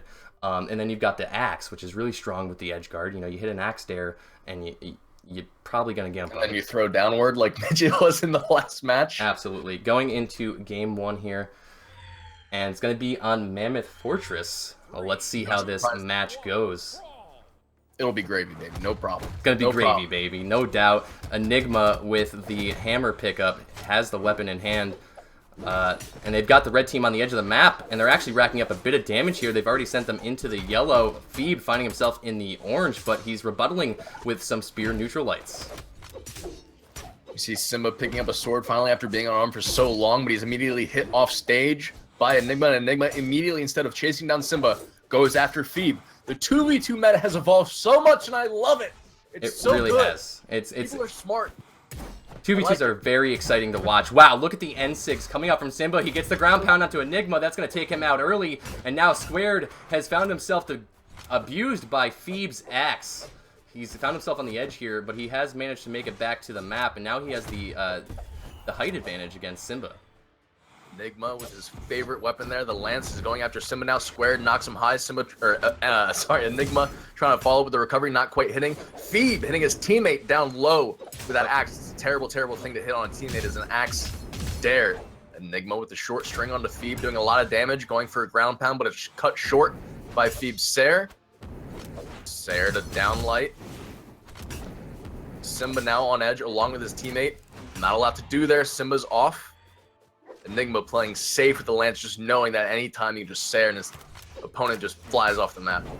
Both teams very even at this point now, but Enigma entering the kill percent and Squared finding himself to get edgeguarded by Simba. Simba's playing very strong in the edge of the map here, and he lands the ground pound, lands the dare follow-up. That's going to be it. Squared has been gimped by Simba, and now he's looking to take Enigma out too. He gets the downlight, but he's unable to get the ground pound follow-up. Enigma is just holding onto the stock barely. FEEBE went for a long throw there, but it missed out on Enigma, and we see him dancing around. Footsies, side air connects, Enigma's off the map. Squared, side light into dodge, neutral air onto FEEBE, racking up a lot of damage. Simba misses, gravity cancel, neutral sig, edge guarded with a downlight. Oh, wow. No way. Oh my god! What a beautiful combo coming out from Enigma, utilizing the weapon toss stun to land the final side air. That was a beautiful lance gimp. That definitely did some work for the blue team here, but they are still at a stock deficit with FEEBE holding onto his second stock and Squared in the kill percent. He's looking to take Simba out though. If he can secure this kill, he can turn it into a 2v1 and definitely take the game for the blue team. Let's see how this plays out. The blue team is definitely at a point, and I apologize for the dog barking in the background. Blue team's at a point where they need knockouts. Simba needs to be knocked out here, or they're at extreme deficit, where they're quickly going to be put into a 1v2 scenario. Enigma dodging around with his lance, being very confident. Squared knocked high onto the map. Simba trying to go for a ground pound. It's not quite hitting on the other side. We see Enigma down aired by FEEBE. Down aired by FEEBE again. Can Enigma get back to this recovery and a dodge upwards? He can. He does. Simba misses the punish. Blue team has control of the map. Red team trying to find a way back in. A side air disarms Enigma. Squared's tossed out to the edge, and the throw from FEEBE's enough to knock out. Enigma has to do big things here if he's going to get a win for his team. Misses a throw. Simba struggling to get this edge guard, and Enigma getting back safely. A down air misses from FEEBE. Oh no, he's been gimped! Oh, but drop. Simba is going to secure the kill onto Enigma. What a close game 1 of this set. A beautiful showing from the red team there. Both teams, actually. Both teams were exceptional. That was a really intense match to watch. That it was. And the ending, man. The ending where Enigma got the knockout on FEEBE, and SIMBA was just there immediately with an egg drop to knock him out. Absolutely beautiful. Absolutely fantastic. It's gravy, baby. Great. It's great. It was almost like it reminded me almost of like a sacrificial bunt, right? Like it's just like I'll get knocked out, that's fine, but you go ahead and score, easy peasy. Yeah, like I mean they were left man. with very few options there. That was a beautiful game one of the set, a great way to start off. We can see that they're going to be pretty consistent with their character picks, except we see Squared PH now using the Val, which is a bit unexpected, but I'm very curious to see how he's going to utilize the gauntlets here in game 2 of this set. I have a feeling that we're going to see a good match regardless who comes out on top, just because both these teams have the same hunger for victory here, and it shows. And I just realized now that Enigma is using the force stance on Scarlet. Ooh, I didn't actually notice that, but that's huge. That's huge because Scarlet already has a ton of force to begin with. So it's max force in the game. 9's as high as you can go. We saw Enigma punishing SIMBA for coming and trying to approach and steal their weapon. He actually jumps as high as possible and then ground pounds. Enigma with a dare off stage on SIMBA. SIMBA almost gimping him by taking his recovery, but Enigma had another option there. All well and good. Enigma back safely on the map with a ground pound to see if SIMBA wanted to chase up quickly. FEEBE with a neutralite. SIMBA with a neutralite. Everybody's off edge now. FEEBE with the recovery hits his teammate, but it's to get back in control of the map. Enigma and Squared now safely back in middle. You know, we see the red team very close in hand all the time. FEEBE with the side air, sending Squared far out. Neutral Sig on GC doesn't hit from SIMBA, but it's instead punished by Squared. Squared underneath SIMBA gets hit by a dare. We see the red team in control here as Enigma is by himself. Red team did a great job closing out that stock onto Squared. That's going to put them in the lead, but not by much. Won't take too much from the blue team to even up these stocks and potentially change the game. Oh, he does land the recovery. Enigma taking out SIMBA. Now it's just up to FEEBE to hold on to the stock for as long as he can, but he's not going to be able to do that for quite long because Enigma with the bread and butter side light and the recovery combo is going to take him out. And now the blue team has found themselves in the lead. We see Squared underneath SIMBA again. SIMBA retreats to the top of the map to get himself a weapon. A clash between the blue and the red ends up with blue hitting blue. Enigma getting a lot of damage on the Squared. Hit by a long throw from SIMBA. Enigma high up with that lance, recovering to get a little bit more time to, you know, figure stuff out, but he gets instantly recovered by FEEBE. We see Squared low trying to get dares on SIMBA. SIMBA staying just low enough out of range. Squared throwing out a side sig, missing out on FEEBE. FEEBE landing that side light. Enigma and SIMBA deep in the thralls of combat. Over edge. Thralls. We haven't seen the thralls. I love We it. haven't seen any damage from Enigma until just then against FEEBE. He's looking for those side airs very close to the ground. Ground pound doesn't quite get him. SIMBA punishing with 2 dares. Enigma's able to get back. I keep on wanting to say engine, man, because of his name, and I know I'm wrong, but like I don't know. Right, dude. Thomas the Train. He's gonna. You can do it. Yeah. I think I can. I think I can. That's what it was. Yep, I think I can. I think I can. The red team securing a solid 2-stock advantage here over Squared and Enigma. And Enigma finding himself about to be gimped, but he does manage to make it back and taking out SIMBA in the process. That's going to close the gap a bit. You know, something we just saw there, Enigma had a hammer in hand. FEEBE was off map, and instead of going after FEEBE with Squared, he instead opted to get himself his lance, which I don't think is a bad idea because he's better with the lance. As he could get a gimp here, FEEBE doesn't go high, so he doesn't quite get it. But he could have knocked out FEEBE with Squared. It would have been a terrific gimp at the time. Absolutely. Squared now with his gauntlets. The first time I've really noticed him use them the entire match. He gets a neutral air and a recovery on FEEBE. The damage on Squared is high. Use them, but he hasn't been finding much success. Squared is taking the brunt of the damage here. But that team combo was beautiful. Coming out from Squared and Enigma, almost knocking SIMBA out of the map. It's down to the wire. Fantastic. Everybody's deep in the red here. FEEBE's close to being killed off the edge. SIMBA hits a dare on Squared. A weapon throw comes in on Squared. Squared trying to get a grab. He canceled down like to recover. He doesn't hit it, but a side air could be enough to finish FEEBE. SIMBA taking his teammate out and killing himself in the process is unfortunately going to give that game 2 of the set to Squared and Enigma. That was crazy. That match was non-stop action. That really was. It was down to the wire, and unfortunately, mistakes were made. It's happened every time. We're down to the last 3 stocks, and you know, of course, it's how it has to happen in 2v2s, right? There's 2 people left on one team and one on the other, and they get knocked out. but it's always close between these two teams. Oh, it was and these brutally close. matches, it's crazy. Close. And map bans are underway. Our current, like, we're going either Thunder Guard, Black Guard, or Again, we're probably going to see some more Mammoth here in a moment. Oh, actually, we're going to be going to Blackguard, the unexpected pick coming out. Game 3 of this set is away.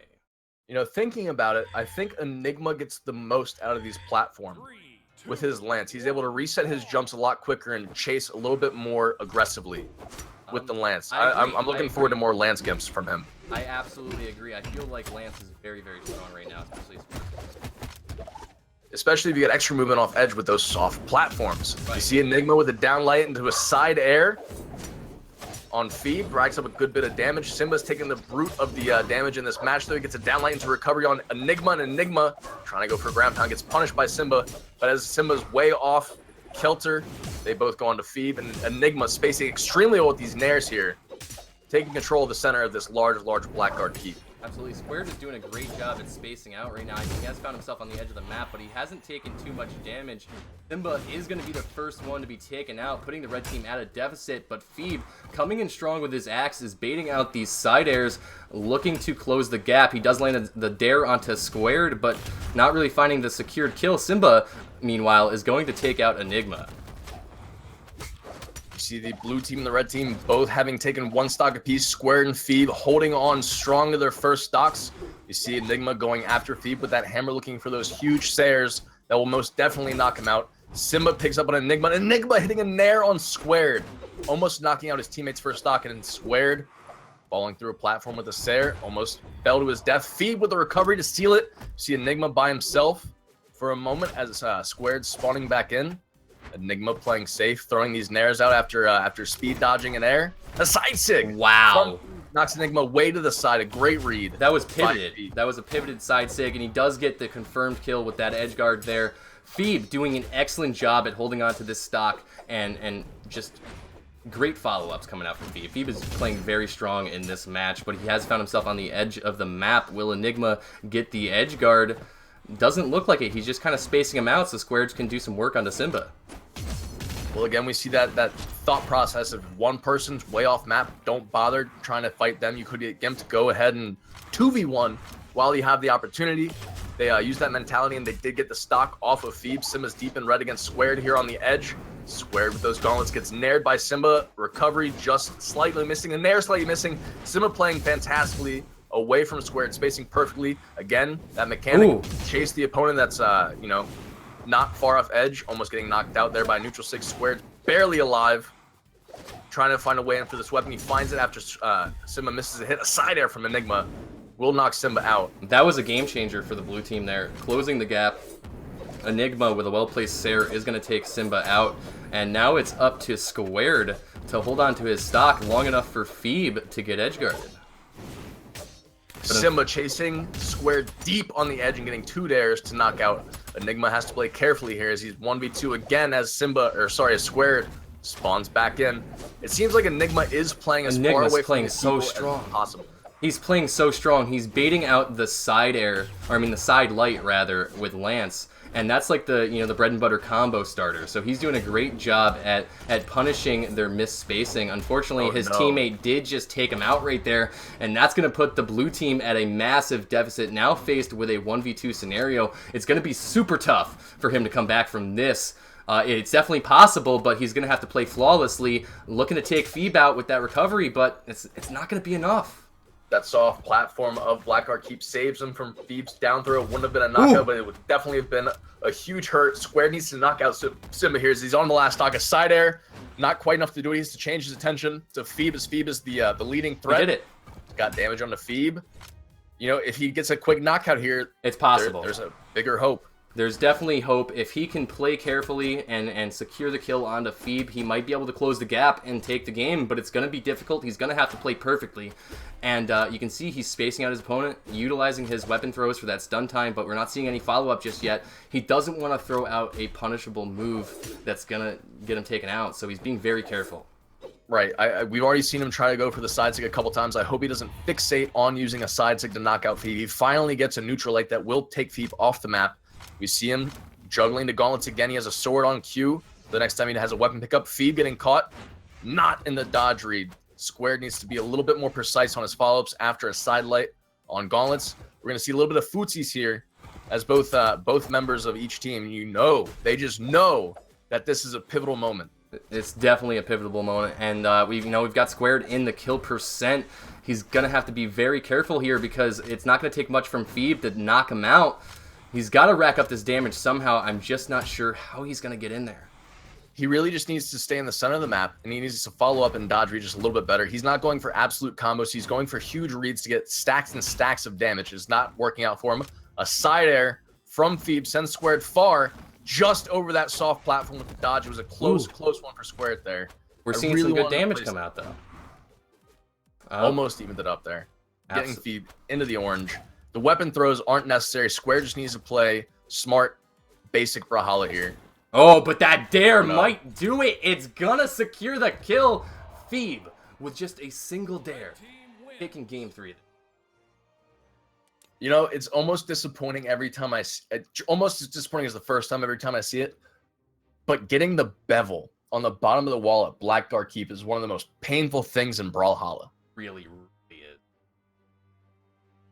That was a unfortunate of events for the blue team. The red team, a exceptional. There was a lot of team damage between the blue team on there. We obviously saw Squared, contribute to Enigma's last stock being taken by SIMBA, that ground pound. But we also saw a lot of side sigs hitting friendlies there, and that's no bueno. Can't have that. Map bans are underway for game 4 here. And, I wonder where we're gonna go to next. Maybe the Gravy Boat? Maybe some Thunder Guard? Only I know that people playing in the tournaments they're always tuned in, listening to how the casters, stroke them. But Gravy Boats immediately stroke out in the third strike. So Ken, sorry. They don't want to see any Gravy Boat today, and I have a feeling that's due to the edges, like I said before. Not a lot of recovery options here on this map. I feel like we're going to see Blackguard again, and I want to see it again because it's where blue team, they didn't play as well between the two of them, but overall they played well against the red team, right? So since they have Simba's nice. They had the option to, include it in the last 3, and Simba's like, all right, we'll go there. That's fine. That's fine. And we are going into game 4 on Blackguard. And we've got Squared opening up with a unarmed recovery. SIMBA following up with a neutral light of his own. Both teams trading rather evenly, but we've got the blue team with the weapon advantage right now. But that's not slowing SIMBA down. He's throwing out a lot of unarmed moves, and he's racking up a bit of damage, but he's also taking a bit of damage himself, finding himself nearing the kill percent already in the orange 20 seconds in. We see FEEBE's the only person that didn't take any damage that entire time, but immediately is picked up by a Squared neutralite. Squared getting deep on the edge there after SIMBA hits him with a downlight off the soft platform. FEEBE going towards Squared with neutral airs and side lights, only making contact once. Squared's off edge, and we see 2 separated 1v1s. We'll see which team picks up on it first. Enigma gets a knockout, actually a mind gimp on SIMBA, and but they don't capitalize on the time of SIMBA's spawn. They really need to play a little bit more coordinated. I want to say it, but I know it sounds bad and a little critical, but they are the least coordinated looking 2v2 team we've seen so far in this tournament today. And I mean, although they do have the stock lead right now, FEEBE hasn't taken too much damage, and if he can close out their stocks, it's going to be looking very good for the red team. The red team actually is in the lead, in my opinion, even though they're at a stock deficit, until FEEBE is taken out. All right, SIMBA playing carefully on edge. Will the recovery and dodge get him back? It does. The lance, ladies and gentlemen, is so crucial. Oh, no. SIMBA twice. Just eating my words. SIMBA finding himself unable to recover, now putting the red team in a serious deficit. It's going to be very difficult for them to come back from this. Squared still holding on to his first stock. Not for long, though. FEEBE is going to take him out with the recovery. It's really up to FEEBE to carry this game for the red team. You see Enigma with his lance on the right side of the map, dancing around SIMBA, only hitting 1 hitbox out of 4 thrown, but team damage this time from the red team. Side sig from FEEBE hits SIMBA, getting him, damage that he doesn't need on his final stock here. We have a stark difference of 1 stock on Simba, 3 stocks on FEEBE, but it does seem like Enigma's going to chase down Simba after FEEBE's knocked far off the edge. Great play by him, trying to eke out the very, very early 2v1. FEEBE is playing so strong right now, still holding on to this stock, still racking up a ton of damage, closing the gap here for the red team. All he needs is a secured kill, and he's going to be looking pretty good, but unfortunately he's going to be taken out by Enigma's bread and butter side light into recovery with that lance there. Very strong move, you know, a lot of kill potential. Simba gets back to the map here, hits his teammate with the ground pound, but it was fresh damage, so it's not too big of a concern. Stocks are even. Even after 2 games, another side 6 Simba has made quite a few mistakes in this match. Oh, that was a mistake itself. Oh no. FEEBE by himself after Simba's deep challenge on Enigma's hammer. That was a mistake from Simba to attempt fighting a hammer on the edge of the map while being in kill percent especially. Unfortunately, that's going to put FEEBE into a 2v1 scenario, but I'm not going to write FEEBE off because he's been performing exceptionally well in this match. He's doing a great job. He's very consistent. I feel like if he can turn it into a 1v1, he can definitely take it home. The only issue is the person red isn't the person. But he has closed out that stock, and now he's at the stock lead, kind of, sort of, not for long now at a deficit, and you know, he's just gonna have to focus squared. But I feel like they're gonna try to bait that out, and it looks like that's what they're doing. Squared's got him on the side of the map. Enigma looking for the follow up, but unable to get any connections. It's gonna be so tough. Blue team is playing close to one another. They know that if they're locked into any damage, that they can hit their teammate and FEEBE to kind of cancel out any force given. Enigma playing with that hammer, Squared playing with the gauntlets, FEEBE throwing his weapon, becoming unarmed. Neutral like to neutral air combo. FEEBE's deep in the red now after getting hit by that narrow recovery from Enigma, finally landing a neutral or a recovery on a Squared, picking up an axe here. He needs to play carefully. He needs to pick them off one by one.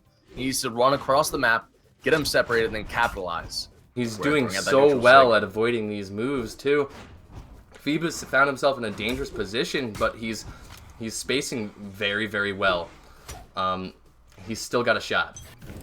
Not only is his spacing phenomenal, but his ability to dodge through these nairs coming out from Enigma's hammer have literally saved his life, I think, 4 times now. Absolutely. Squared catching the recovery, trying to go for neutral 6. Squared's picked up. Oh, no, but the team combo. Dude, that was cool. Square caught the neutral air, threw FEEBE down onto the ground, and Enigma was there with the neutral air on a hammer to send them skyward to the kill box. That is really cool. We're going to see another 5-game set here. We're on game 5 of this best of 5. Both teams tied, map bans underway. What a painfully close matchup we're seeing here. Both teams just going back and forth with the trades. I feel like this match, if Simba doesn't Z twice, will be much closer. Even the last match, he was down to 1 stock apiece on blue team. FEEBE, obviously, with his last stock, got knocked out. If Simba can carry through the entire match and make each of his stocks count, rack up at least 150, 200 damage with each stock, at least, we should be good. At least 150. That's red in Brawlhalla, man. That's important. If you're not doing 450 damage at least in each match, you're not doing your fair share. Unless there's multiple gimps, and that's fine then. Going into game 5, we're looking at the Great Hall here. This is it. This is going to decide the winner of this set. Who's going to move on in the winner's bracket? Enigma getting hit off the back is actually taking a ton of damage so far. Yeah, Enigma, like I said in the I think the 3rd match we saw, has a unique way of challenging someone approaching his weapon. He jumps high and then ground pounds. And he's done almost every time someone's approached him. And FEEBE, I guess, had read that and punished him. He just didn't go as high as he needed to go to get hit, and then took the weapon and hit Enigma. And no, Enigma, if Simba's smart here, could gimp him. Oh wow, he's gone. 30 seconds, first stock. 30 seconds, and Simba has secured the kill. Squared finding himself in the kill percent on the edge of the map, just really not looking good for the blue team so far. Red team is coming in strong. Yeah, I think they definitely have a sour taste in their mouth after the last match, and Simba's trying to redeem himself here with this crazy amount of damage and a knockout he's already got. He is deep on the edge against Enigma's hammer, though. He finds his way back onto the top soft platform of the stage, staring to a nair on the Enigma, but he's deep again against the hammer. Both of them are FEEBE, also close by, but team damage. It's been, something common throughout all these matches. There's been a lot of team damage between SIMBA and FEEBE and Squared and Enigma. And it's something they need to eliminate. They really want to excel in this tournament. They're already in the top 8. They're already doing a great job. But here's where it really matters. And execution is important. Team damage. I agree 100%, but Squared did land a well-placed Gravy Cancel signature that took out SIMBA. And now the red team is in the lead, but not by much. FEEBE is in the kill percent, but we've seen how long FEEBE can hold on to this stock. If he can hold on to this stock for as long as he did last game, it's definitely looking good for the red team. Indeed it is, but a side light recovery, the bread and butter, pains me every time. Knocked out. Knocked out. We see FEEBE on a second stock, but we have both blue team members in orange already. FEEBE really just needs to take his axe and make himself known. A recovery, catching Enigma on the backside. The SIMBA and Squared low. SIMBA survives. Squared's gone. SIMBA's above Enigma. Adair makes contact. He could have got the ground pound there, I feel. I think he's playing safe. I think he's prioritizing, staying alive and getting damage over knockout, because damage is in the end more important in 2v2s than, Wait, well, I don't know if I agree with that. But anyway, nonetheless, we see the red team here at an advantage. They do have the stock lead. Squared is nearing the kill percent, looking to get edge guarded by SIMBA, but he gets hit by the ground pound. That's going to do it. SIMBA, with a beautiful edge guard, is looking to secure this game for the red team. They've got a 3 stock lead. It's a 2v1, and they've got so much potential. I'm impressed. Red team definitely turned it on in this match. Wow. Wait. I think the last match fueled them. SIMBA doesn't take it. Getting Enigma into his last stock, holding on to 2 apiece, deep with the hammer. He plays safe. He plays safe. He got us a little bit of damage against Enigma and then retreated. Very smart. Very smart.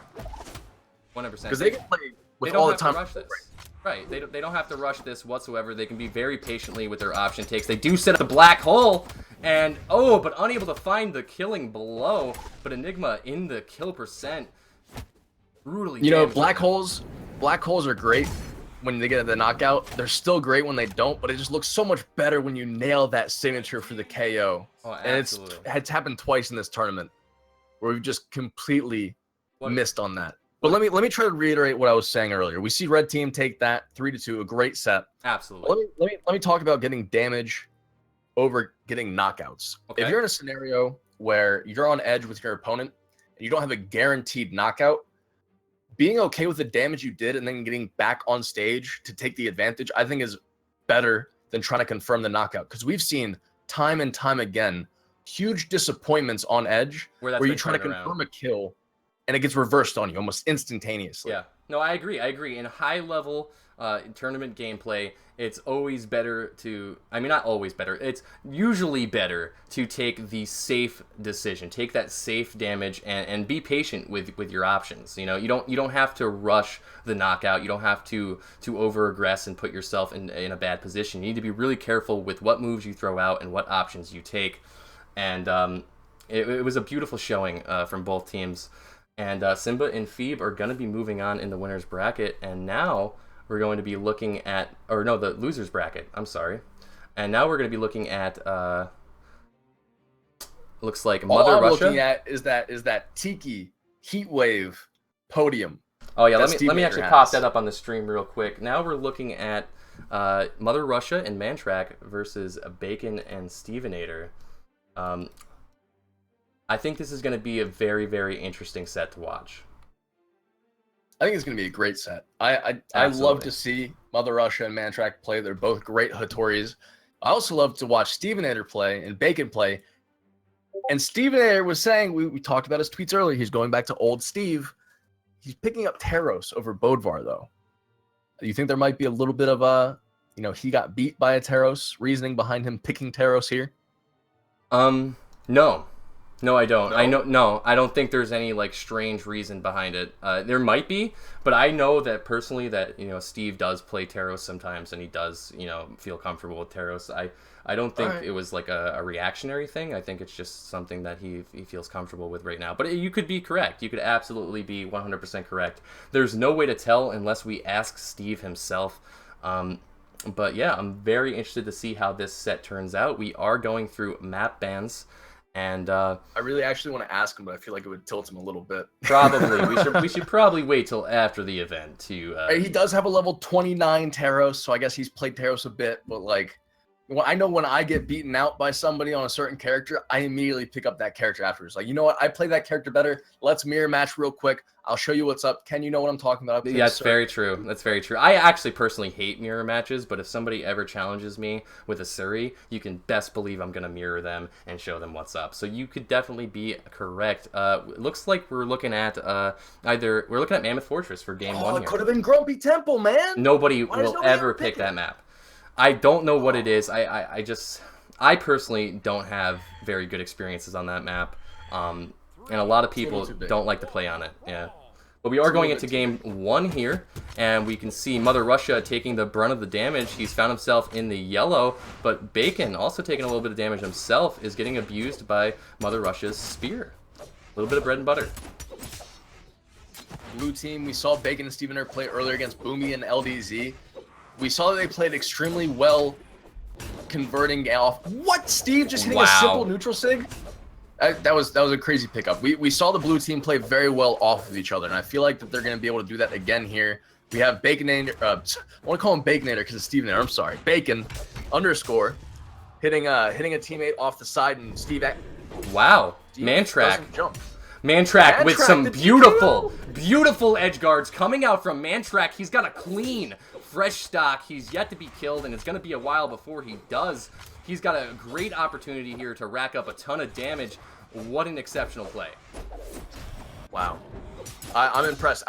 My screen's a little bit wide to see the bottom half of this map here. I didn't see how Steve lost his stock there. I don't know if he got gimped or if he just Z'd and ran out of stocks there. It was impressive nonetheless. MANTRACH with the DKO. Steve coming with a side sig, hitting his friend Baconator. Stomp into a sidelight, stomp into a neutral signature. Steve's turning out a bunch of damage here against Mother Russia. 2 separated 1v1s. They close in. Bacon, Mother Russia coming back towards MANTRACH and Steve. Wow. Just the amount of damage that MANTRACH was able to rack up onto Steve right there, and then Mother Russia closing out the kill on Bacon. The red team has a massive lead here. We're going to have to see some serious adjustments come out from the blue team. Bacon does land that Sair, but that's not going to be enough to kill. Will Steve get the follow-up? He's waiting for the dare. MANTRACH choosing to recover on the opposite side of the map. Very smart decision.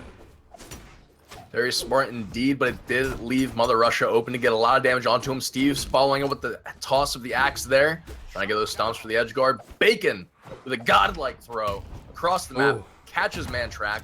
Mother Russia reverses what could have been a gravity... Or what was that? That was a Russian Mafia. That's still a thing, right? Yeah, if you use the Nair, it works sometimes. But unfortunately, they did dodge out of that combo. Bacon _, however, finding himself in the kill percent. He's going to have to play very careful, trying to hold on to this stock for as long as he can. We've still got MANTRACH here with a fresh second stock. A huge lead still, once again, for the red team, but I'm not going to count Steve out yet. He's an exceptional player. He definitely has the ability to take this back. Will he play correctly, though? We're going to have to find out. I do want to see Bacon play a little bit behind Steve. Absolutely. For the rest of the match. Yep. I think we're going to see that. He just needs to stay safe. But no, Steve. Big part of that is Steve saying alive, Steve! No, that was an unfortunate series of events. Unfortunately, Steve gimped himself in a way, unable to make it back to the map, now leaving it all up to Bacon, who is so deep in the red, it's almost black. Right. Now, we saw in the last matchup with FEEBE and SIMBA, and ENIGMA and Squared, that after SIMBA Z'd a couple times, he came back in the next match with increased fervor and really, really tried his best. I'm hoping that we see that from Steve in this next match as Mother Russia and MANTRACH take that first match. What an unfortunate thing we just witnessed there with Steve. I really, really had some high hopes for him. I mean, it sucks that that happened. I mean, it is a best of 5 though, so they definitely got, the opportunity to turn things around, but just the way he just fell off the map right there was just a little painful to watch. It could have been a connection error. We don't know. It could have been, him just not realizing he was out of jumps. Yeah. No, I've done that a couple times. I've done it a couple times. It happens to all the best of us, right? Definitely does. Right? I mean, we call it Z because of Z Zombie way back in Alpha and Beta. Yes, that's back in the day for all our old school Brawlhalla players. If you you know where Z originated from, then you're definitely an old school Brawlhalla player. Map bans are underway. Let's take a look at those. So Well, it seems like we only have Twilight, Shipwreck, and the Great Hall left. Wherever they go, I know Steve's gonna have fire under his belt. Gravy boat. Extra close attention to him. Ken, I'm gonna let you know right now, I don't think we're gonna see Shipwreck this entire tournament just because of those short walls. And 2v2s is dangerous for both teams. My man, you might be correct. We are going into game 2 of this set on the Great Hall.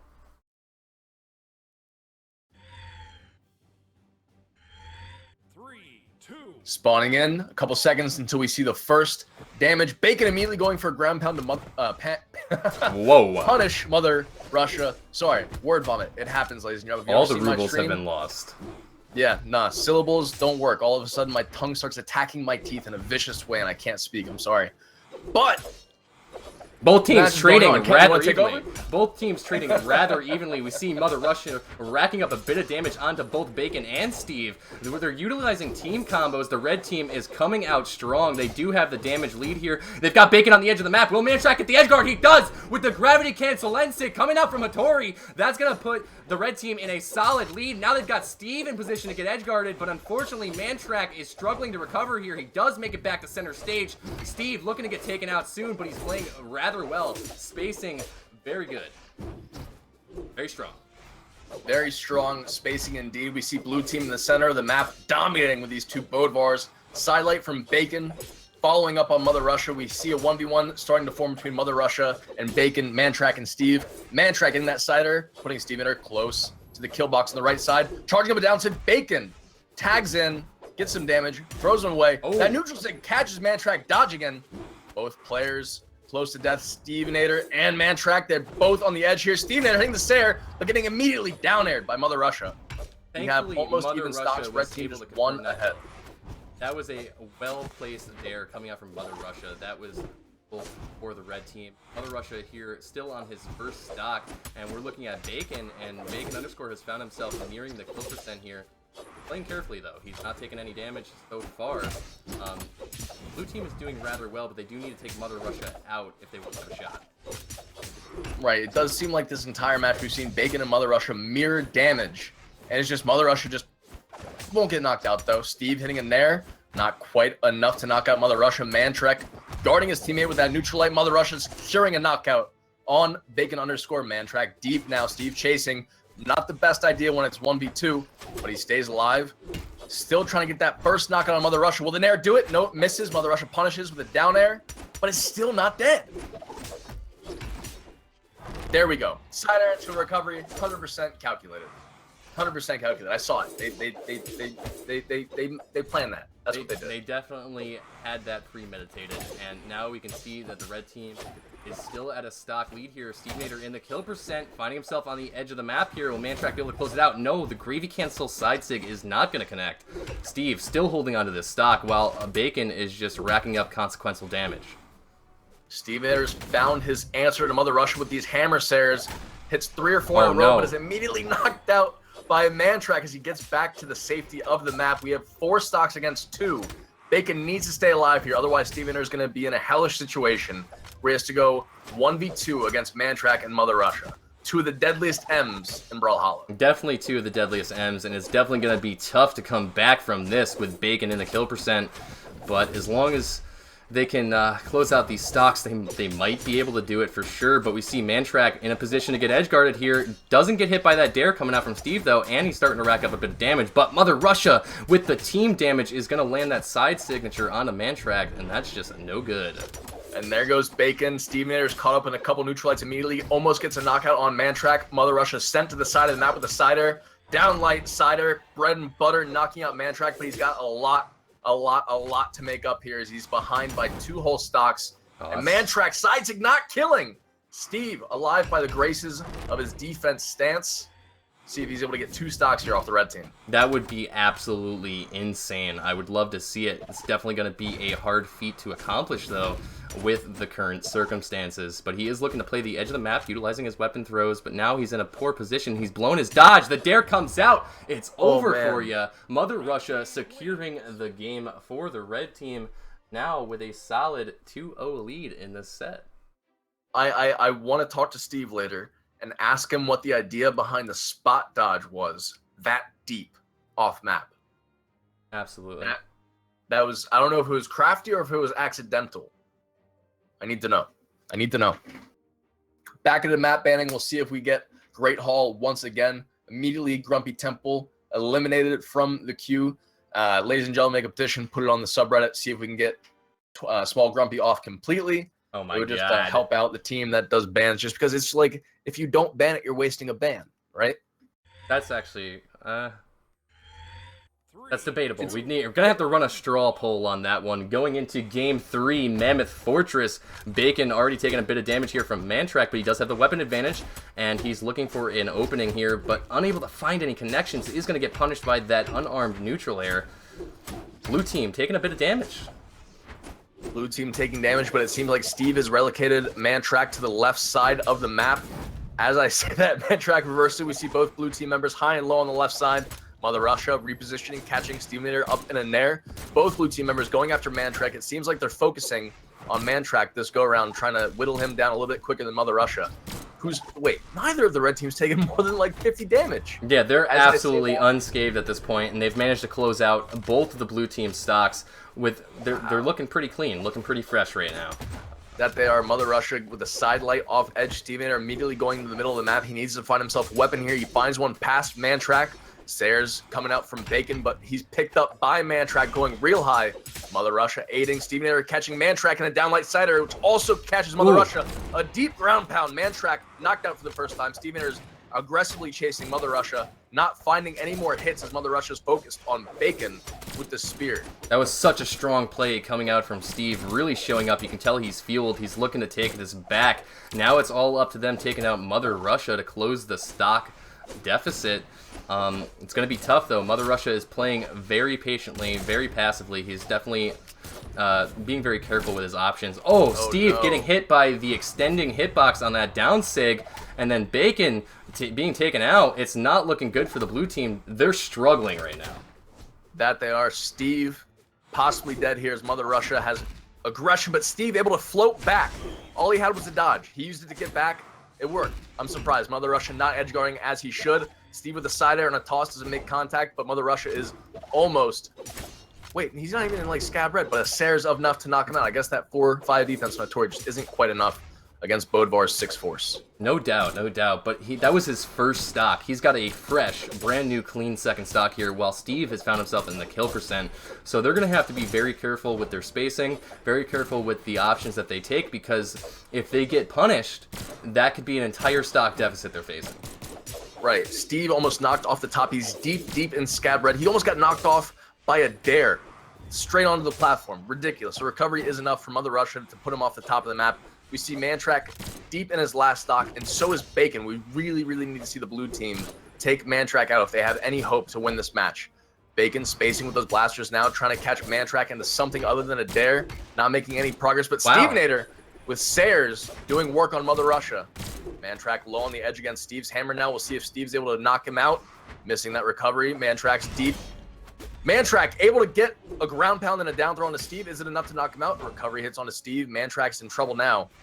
He goes to the other side of the platform. Bacon keeping an eye on him, but Mother Russia is the focus as he's the only one mid-stage right now. What adjustments we've seen come out from the blue team here. This game is so close, so even at this point, with the damage almost exactly on par with both teams. MANTRACH finding himself in a position to get edge guarded, though, and they're not going to take that opportunity. They're not going to capitalize on that. It looks like MANTRACH actually will make it back to the map. They definitely taken a bad match for him and made it a positive-looking match. We have both teams at their last stock. Mother Russia looking good in orange, but looking good in orange is definitely not a good place to be. Mother Russia picks up STEVENATOR at a downlight recovery. Isn't enough to knock out. Mother Russia, again, a side air hitting Bacon. Not enough to knock out. Every person on this map is easy to be knocked out, but a side sig on the Mother Russia isn't enough. I guess sitting pretty in orange was indeed sitting pretty. STEVENATOR with the recovery onto MANTRACH, enough to put him off the top. Steve knocked out by that side air. Can Bacon survive long enough to get a couple hits on a Mother Russia with a hammer he's about to pick up? It's down to this. If Bacon gets taken out, that's it for the blue team. They've just been knocked out of the losers bracket. Unfortunately for Bacon and STEVENATOR, they're going to be going home today. But MANTRACH and Mother Russia will be moving forward in the losers bracket. And we're actually going to be switching over to the winners bracket to watch Boomie and LDZ versus Midget and HYPERHERO. That is an exciting thing to watch. Are you sure we're not watching Simba, Noel, Remmy, and You FEEBE? might be true. I don't know, dude. It might be that, actually. I'm not looking at any brackets, so I don't know. It's just the people I see. We've got. Oh yeah, no, you're right. Yep, you're correct. Actually, I was mistaken. We are going to be watching Remmy and Noel versus FEEBE and Simba. So, you know, that was an interesting set. Very clean. Very clean. It was a great set, but you know what? You know, stocks happen. I feel like you gotta win. It's 50-50, right? In each match, Absolutely. Either lose or you win. I feel like the blue team performed very, very well in that last match. Unfortunately, it was not enough with the way things played out because it was so painfully close. They just, unfortunately, it didn't work out for him because Bacon had so much damage racked up onto him. Right, but again, in the lower bracket, Noel and Remmy against FEEBE and Simba. Still no character change from Remmy or Noel. It's bothering me. I'll be honest, it's bothering me, man. I don't like seeing it. I don't think it's. You don't like seeing it, my dude? I love Nash.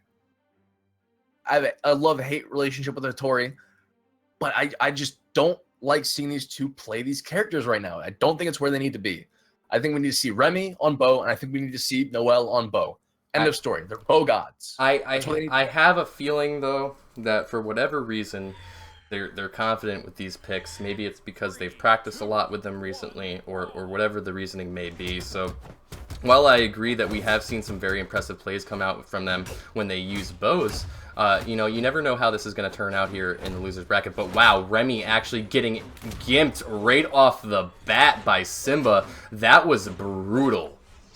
Indeed, it was. We saw Noel go deep trying to save him, but it just wasn't quite enough. FEEBE has control over Noel's aggression right now. Noel's kept on edge. Simba going deep with the ground pound, hitting a toss onto Noel. Finally leaning back onto the map. Noel chasing down Simba. It seems like Simba just is going to get targeted by Noel this entire go. Remmy has the side sigs popping out from Nash. I like to see it, but you know what? An errant side sig isn't worth much. You know? If it doesn't hit, it doesn't hit. You're put into a situation where you can be punished very easily. I completely agree. Noel with a well-placed dare is going to be taking out Simba. Now, with the blue team evened up with the red team here, FEEBE, however, with a damage lead. Noel catches Remmy and FEEBE in a neutral air. Simba falling up, knocking Noel off the top. Simba, or FEEBE rather, almost getting Remmy off the top with the spear recovery. Yeah. See Sarah's coming out from FEEBE and Simba here. Remmy in a very dangerous position right now on the edge of the map. FEEBE looking to get the edge guard, but he's going to get hit by that down sig. Fantastic down sig coming out from Remmy. Simba, only with a dodge, gets back to the stage. Ooh. Noel playing the edge as he has this entire tournament. A side sig from Remmy throws FEEBE far off the map, and he doesn't get another touch. Noel just mind gimped him. He spaced him out. He said, no, no, no, no, no. Not right here. Not right here. Remmy is doing Simba exceptionally well at holding onto this stock.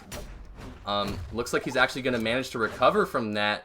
Both teams so even, but Noel, unfortunately, with that down sig, is going to knock his teammate out, and that's going to put the blue team at a deficit here. Now they need to close out Simba's stock, or it's going to be really tough.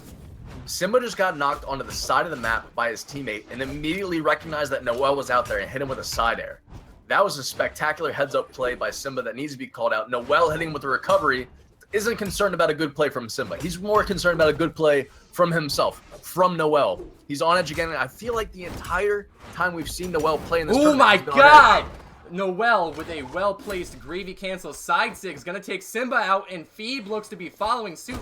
Unfortunately, he couldn't get the edge guard, and Simba's going to come in with a ground pound of his own. Now they've set up the black hole. Remmy taking a ton of damage, finding himself in the kill percent. It's not looking good for the blue team. No, it's not. Noel catching recoveries onto FEEBE. Downlight hits Remmy instead of FEEBE, his target. Noel changes his target onto Simba.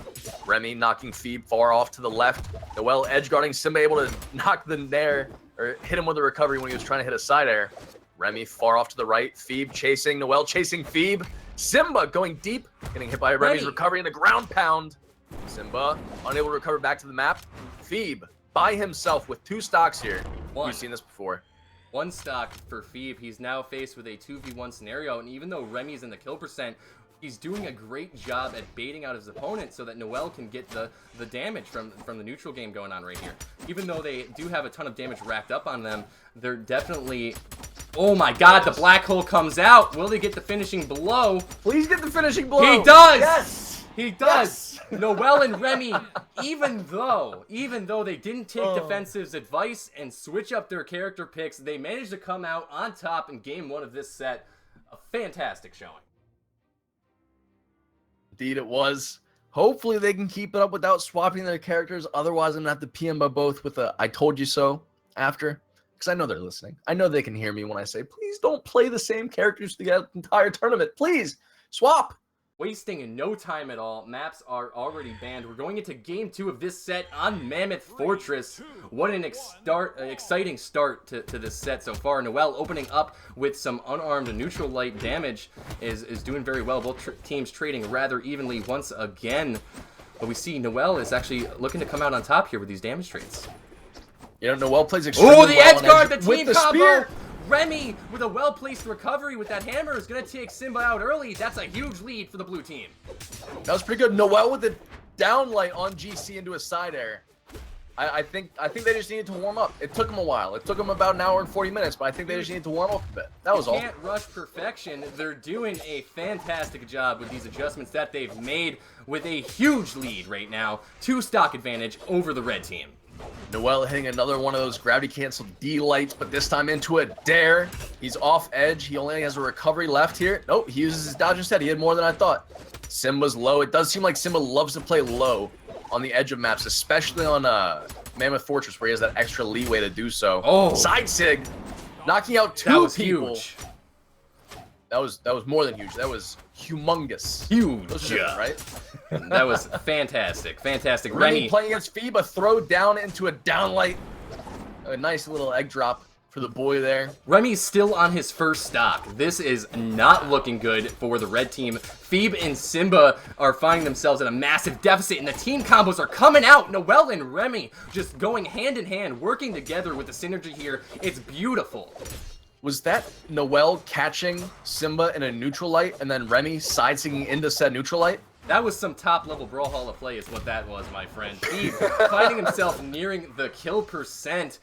Oh, just exceptional plays. Simba again going low with the ground pound on edge there, recovering into Remy. Remy trying to go for the gravity cancel neutral sig.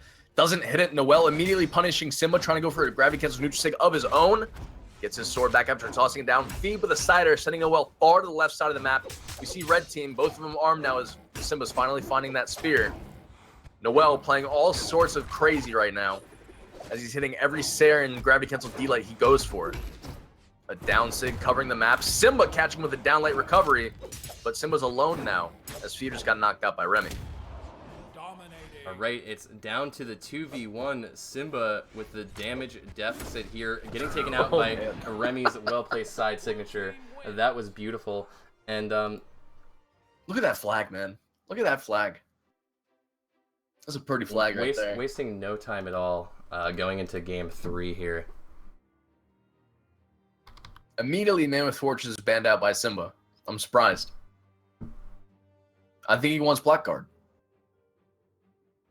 It's definitely possible. Definitely possible. That's where we go. Looks like we are indeed going to blackguard.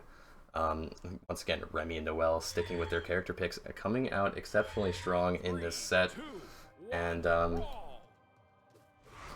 yeah, going into game 3 here, we've got Remy with the spear in hand, looking to approach FEEBE, but FEEBE spacing him out, being very careful, waiting for an opening. Noel and Remy are fine controlling the map, having FEEBE and Simba chilling those core-driven soft platforms. It's all good. Remy's now at the deficit. Simba with an egg drop. Is it enough to knock out? Not. Remy's back up top, but a pogo coming out from Remy. Simba's in dire straits now. Noel still yet to be hit. Takes out FEEBE with the gravy cancel down sig, and that's going to spike him towards the bottom of the map. Blue team taking an early lead here, and now we've got SIMBA nearing the kill percent. He's looking to get taken out soon. Can Remmy close out the stock? The side sig misses, and SIMBA is going to punish with a down sig of his own. Wow. I'm still fixated on what happened. Noel was able to GC a down sig right next to the bevel on Blackguard we were talking about earlier that sent FEEBE directly down to the kill box. That was insanely impressive. Again, the bevel strikes. We saw someone, I think it was Squared earlier, who got completely what word do I use? It's PC for the stream. Completely shut down by that bevel there. Shut down. As he was trying to recover into it. I'm blown away. That was too cool. Noel still on his first stock, going after SIMBA here on edge. Resetting, getting behind Remmy. Remmy gives him a couple love taps, which is all fine and dandy since they have this stock lead. Remmy and Noel consistently having control of the map. Noel with a side sig takes up Remmy and FEEBE, but FEEBE catches the bigger end of the stick and gets knocked out. Noel unarmed now. SIMBA getting hit by a recovery from Remmy. Another one missed just by a hair. Remmy's managing to get the stock knock, and I know SIMBA is excited that he lives to see a little bit more of stock number 2. Recovery from Noel doesn't knock out either. The throw follow-up, that's going to take Remmy out. Noel's trying to save his teammate there, but unable to make that happen. I can't believe Noel is still holding on to his first stock here. That's ridiculous. You know, honestly, I think they're just angry that I didn't believe in their character picks, man. I'm taking credit for their win here. They're fueled by your response to their Hattori Nash pick for sure. FEEBE finding himself taking a ton of damage, nearing the kill percent, already finding himself in the orange here. It's going to be really, really tough for them to be able to come back from this. They're going to need to see at least a couple gimps, and I don't know if they can do that. It's going to be really tough. It should be tough. Playing at this level, nothing's easy. Nothing's given. Oh, absolutely. I feel like if they are able to take Remmy out, though, and turn it into a 2v1, they might have the tiniest bit of a chance, but that's going to be tough, they're both too. Deep. Right. Remmy almost knocks out FEEBE with that recovery. Noel's played an amazing match. I want to point something out that happened like 30 seconds ago. He got an unarmed combo into SIMBA, and then very quickly, after SIMBA got out of the combo, forced a clash with SIMBA's recovery that would have knocked him out. He finally gets knocked out there. That's his first stock gone. He's played exceptionally well. The down sig on the GC was the most gravy thing that's happened all day. Noel's just played exceptionally. That was beautiful.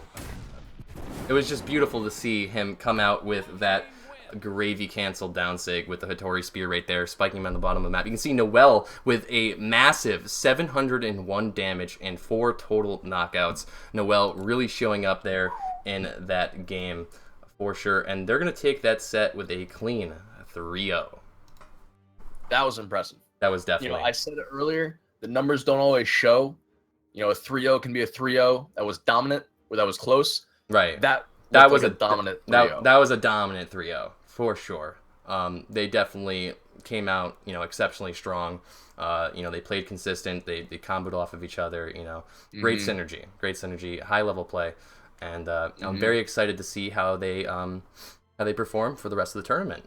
And they're up against MANTRACH and Mother Russia next, right? I believe that is correct. Correct with the KOR. It's gravy, baby. You got anything to give the crowd by chance? We will do some giveaways at the end of the stream, but for now, we're just going into these map bans. Map bans are indeed underway. Shipwreck and Grumpy are the first 2 to go, man. They're not 2v2 meta. They just ain't there. It does seem like we're having a little bit of an issue on who's banning what when. They figured it out. They've solved it. They solved it. All right. 3 Hattoris and 1 Nash. Can you guys find the odd one out? 3, 2, 1, brawl. Brawl. We're getting into this first match between Noel, Remmy, MANTRACH, and Mother Russia. 2 teams that we've just seen dominate their opponents. Noel unarmed, doing a lot of damage onto MANTRACH. Finally, MANTRACH catches him with a sword. But MANTRACH's playing carefully over on the edge, and Noel knows that all he has to do is find Mother Russia, And hit him with a gravity cancel neutral sig. No big deal. Wow. Just normal Noel things. Just normal Noel things. You can see the blue team has a massive damage lead going on right now with both players from the red team finding themselves in the kill percent, and MANTRACH in edge guarding position. Oh, Noel looking to get that weapon toss set up, but unable to find the connection. MANTRACH is proving to be hard to kill. I just want to point out that Remmy has 1 knockout and has been hit exactly once. That's hilarious. This entire match. As I say that, that's no longer true.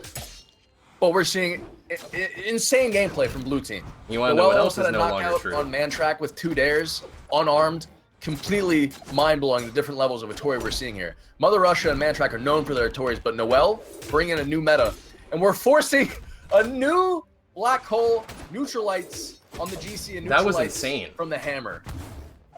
I liked it. It was good. I mean, I'd like to see it on Reddit. Noel is very clearly a force to be reckoned with. He's just coming out so strong right now. Remmy is going to find himself getting edge guarded, but Noel with the gravity cancel down light into ground pound, almost securing the kill on the MANTRACH, but MANTRACH is going to be able to make it back, but just barely.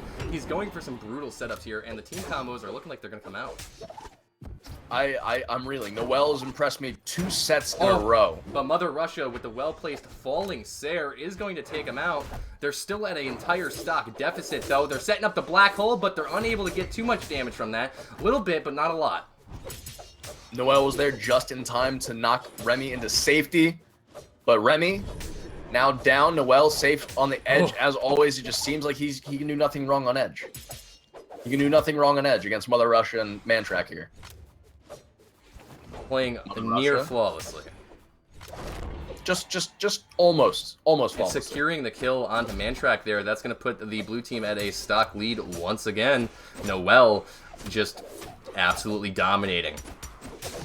Remmy catches MANTRACH and a lot of spear damage there. He's over edge, catches Mother Russia and a nair. Wouldn't be surprised if we saw him space out a little bit and go for a side sig, because Mother Russia is extremely close to being killed with Nash's 7 force and devastating sigs. I wouldn't be surprised if that was the cause of death for Mother Russia. There it is. I can see into the future. No big deal. My man is a fortune teller. He can see into the future, and he can see that MANTRACH is now on his last stock in the kill percent. And Remmy, with the recovery, is going to secure a game 1 of this set. A win with 3 stocks left on the blue team. Noel and Remmy cleaning up 5 stocks taken by Remmy alone.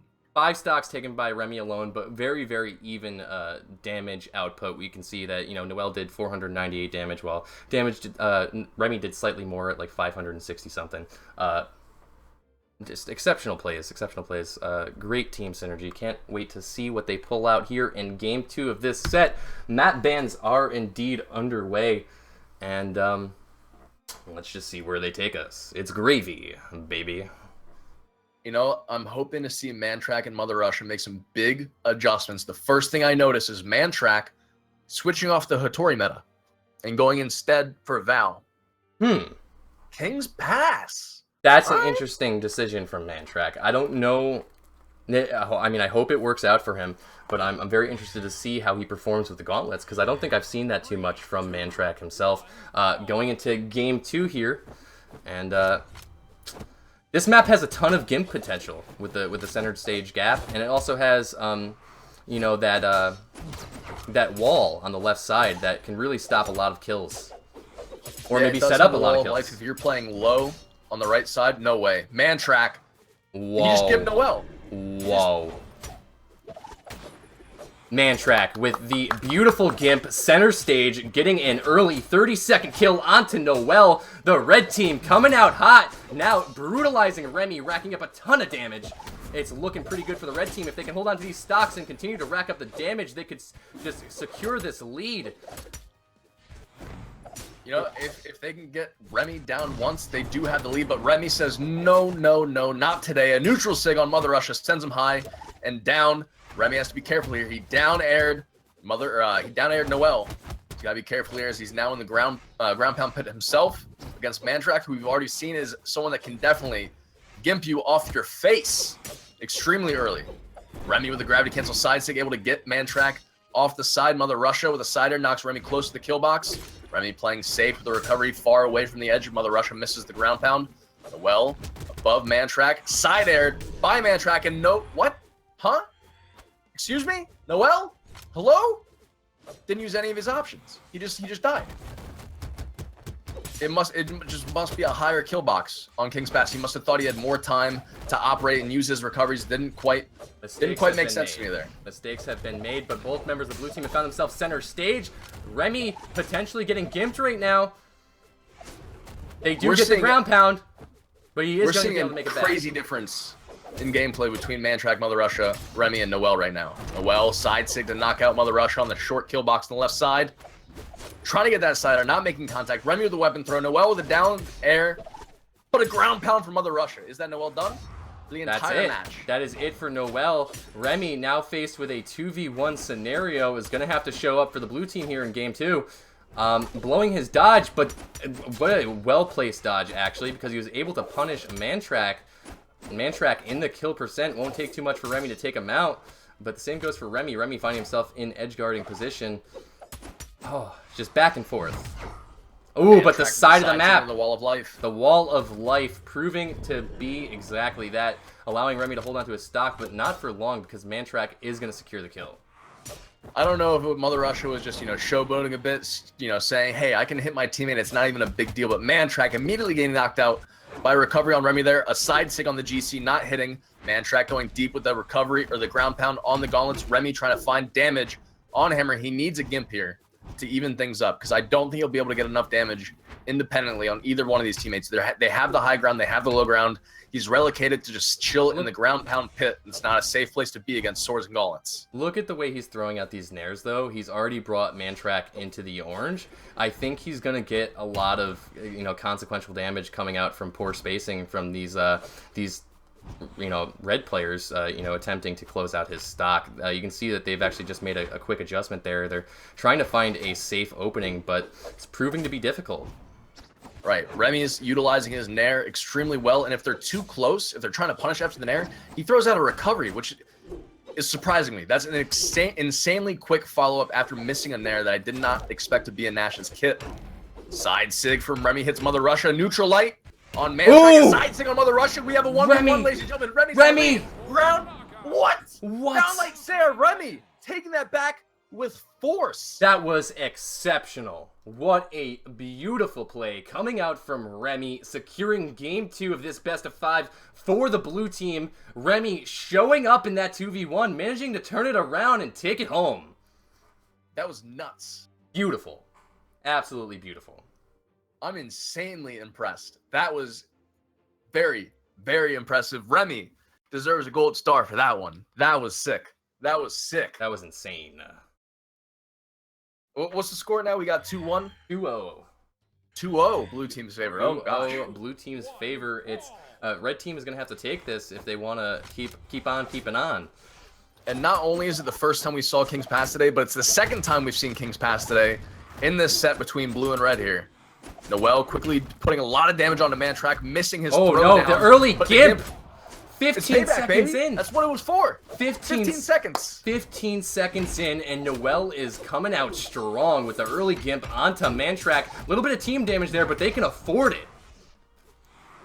Noel playing safe on edge here. MANTRACH challenging Noel again. I don't think it's the best option. Noel's a little bit salty. He had to rely on Remmy here. And a neutral stick on the Mother Russia. 3 stocks apiece on blue teams, 2 stocks apiece on red. It's soon to be 1 for MANTRACH, as I feel like Noel just has him zeroed in. No. Noel, unfortunately, getting taken out by Remy's weapon toss, but MANTRACH following suit and getting taken out himself. The blue team has a massive lead right now. They're coming up strong. They're going to be a force to be reckoned with. I can definitely see them moving up far in this tournament. Remmy doing a ton of damage on the Mother Russia, barely missing that gravity cancel side light. The throw from Noel puts both red team members low. Oh and they're no! both being knocked out here. It's a 2v1 already with Mother Russia in the kill percent. This is not looking good. In a minute and 10 seconds? Are you kidding me? No! What the side air to a side air? What am I actually witnessing here on the gravy boat? Just an absolute devastating performance coming out from Remmy and Noel. It's been a minute and 20 seconds, and they have 5 stocks off the red team. It might... Ladies and gentlemen, this is the best 2v2 match you've ever seen in your entire life. Period. End of story. 100%. Insane domination. It's done. The team It's combos. done. It's over for you. Mother Russia and MANTRACH are being sent home, and it looks like Noel and Remmy are going to be moving forward in the loser bracket. 1 minute and 42 seconds. That's all it took. A minute and 42 seconds of that last stock was just complete annihilation. Just Mother Russia just annihilated. didn't have a chance. It's over for you. Remmy and Noel showing up strong. That was nuts. BMG, Absolutely. go through the records. I don't know if you have this statistic anywhere. Find a quicker 2v2 match in semifinals or wherever we're at. Tell me Find a quick one. There isn't one. Any match where you see 3 stocks taken out. That was ridiculous. It was like within a minute and 10 seconds. Actually ridiculous. That was nuts. And now it looks like we're going to be watching, once again, inside the winners bracket, we've got Midget and HYPERHERO going up against the undefeated Boomie and LDZ. It's actually Midget and Midget, not just Midget. Nah, my Why mind's the- blown. Why the hell you lying? Why you always lying? It's gravy. Man. Are we waiting for LDZ and Boomie here? Correct. I'm also updating some overlays. Shout out to anybody who's just coming into the stream. If you don't know what Gravy Cancel is, you don't know what Brawlhalla is. Gravy Cancel was at one point the leading Brawlhalla tournament. We were on a bit of a hiatus, and now we're back in the Brawlhalla circuit. And if you don't know what Brawlhalla is, well, Brawlhalla is the best, most fantastic 2D fighter on Steam, and it's free to play. You can download it for free, and you can have fun with your buds. You can play it casually, you can play it competitively in the esports scene, which is consistently growing. It's a great game to check out if you're not familiar with it already. And also, if you haven't checked out Diffensive, he's one of the leading Brawlhalla content creators, a fantastic man himself. You can check him out on twitch.tv/Diffensive or on YouTube under Diffensive. Everything he said is true. Everything. I don't think he hyped himself up enough personally though, because Ken, you've reigned as a great caster for a long time. I'm right? Gravy Cancels, Ken. It's gravy, baby. But without you guys, I'm nothing. So shout out to everybody in the stream watching right now. We're witnessing an exceptional event. The top 8 best teams from North America are going head to head for the gravy. That they are, and one of the best 2v2 teams, unarguably, Boomie and LDZ, are on the docket in this next set against Midget and HYPERHERO. Midget, I don't think has played for as long as anybody else on the podiums right now. I think Midget's not a newcomer, but he's still a little bit fresher on the scene. HYPERHERO's been around for a while, but again, Boomie, LDZ, old heads in the community, and now they're both picking up Bryn in this matchup. That, I think, is a very strong pick. I think that's an exceptional pick, actually. I'm very excited to see how that plays out for them. We can see HYPERHERO showing up with his Roland and Midget sticking to Taros. That's the Yeti Taros skin, by the way, and wow, do I love that skin. Where's my Yeti shirt? I should have worn that today. You should have. Oh well. Maybe I was thinking about just collars on it, I was just thinking about taking like a big gravy boat and just dumping some gravy on me, But yeah, anyway. I don't think that would have, Appeal? I don't know if it would have been consistent. I mean, a little bit of poutine, a little bit of poutine, a little bit of gravy. Going into game 1 of this set in the winners bracket, Boomie and LDZ versus Midget and HYPERHERO. Game 1 on the Mammoth Fortress. We can see neither teams have taken damage, but Midget opening up with a bit of a hammer string, only to get punished by Boomie's unarmed neutral light. We saw Midget play exceptionally well earlier with his hammer, especially on edge. If you guys take note, every time he hits a recovery on edge, it seems like he likes to throw his hammer down after his opponent. LDZ's not going to let it happen, though. LDZ's going in with that axe. Down there. Midget, deep in the red, almost knocked out over edge. And Boomie dares himself to kills. Wow. Midget and HYPERHERO going down. LDZ's doing a little side steps. You know how you said, oh, I dare you to find a faster 2v2 match? Look at how fast those knockouts just came out from Boomie and LDZ, absolutely brutalizing the red team. Midget nearing kill percent on his second stock already. Boomie is just coming out with force, just dominating Midget, taking him out with that side air. They took it as a challenge. They want to make a quicker 2v2 match. LDZ Boomie. I'm excited. And HYPERHERO, Midget, don't let him do it. Don't let him do it. The baited recoveries coming out from Midget aren't working anymore. Boomie's expecting them, and he's managing to punish LDZ in edgeguard position, but looks like he's going to make it back to the map, and he does, and then Boomie, saving the day, is going to rack up some consequential damage from that. 6 stocks to 3. Blue team has done exceptionally well. Ooh, LDZ, but no! unfortunately, both members of the only one member of the blue team is going to be taken out. Both members. I think that's both everybody's members of the red getting team taken still out. alive too. Everybody's getting taken out. What an absolute performance we're witnessing here right now. Both players of the red team in kill percent, both getting edge guarded, and the down air from LDZ isn't going to secure the kill. Midget is going to make it back, but he's brutally damaged right now. We need some like bar crawl music or like saloon music from back in the day, just like some hype piano, Wow. because that's what it seems like on the edge here. It's just Did you see what you complete chaos. They just evened up the stocks. They just even up the stocks. The red team, with an exceptional comeback, even though they're at a damage deficit now, has managed to even up the stocks. They have the opportunity to take this game. LDZ taking a hit. Yeah, they did even up the stocks, but I feel like I don't want to. I don't want to Boomie play right it down.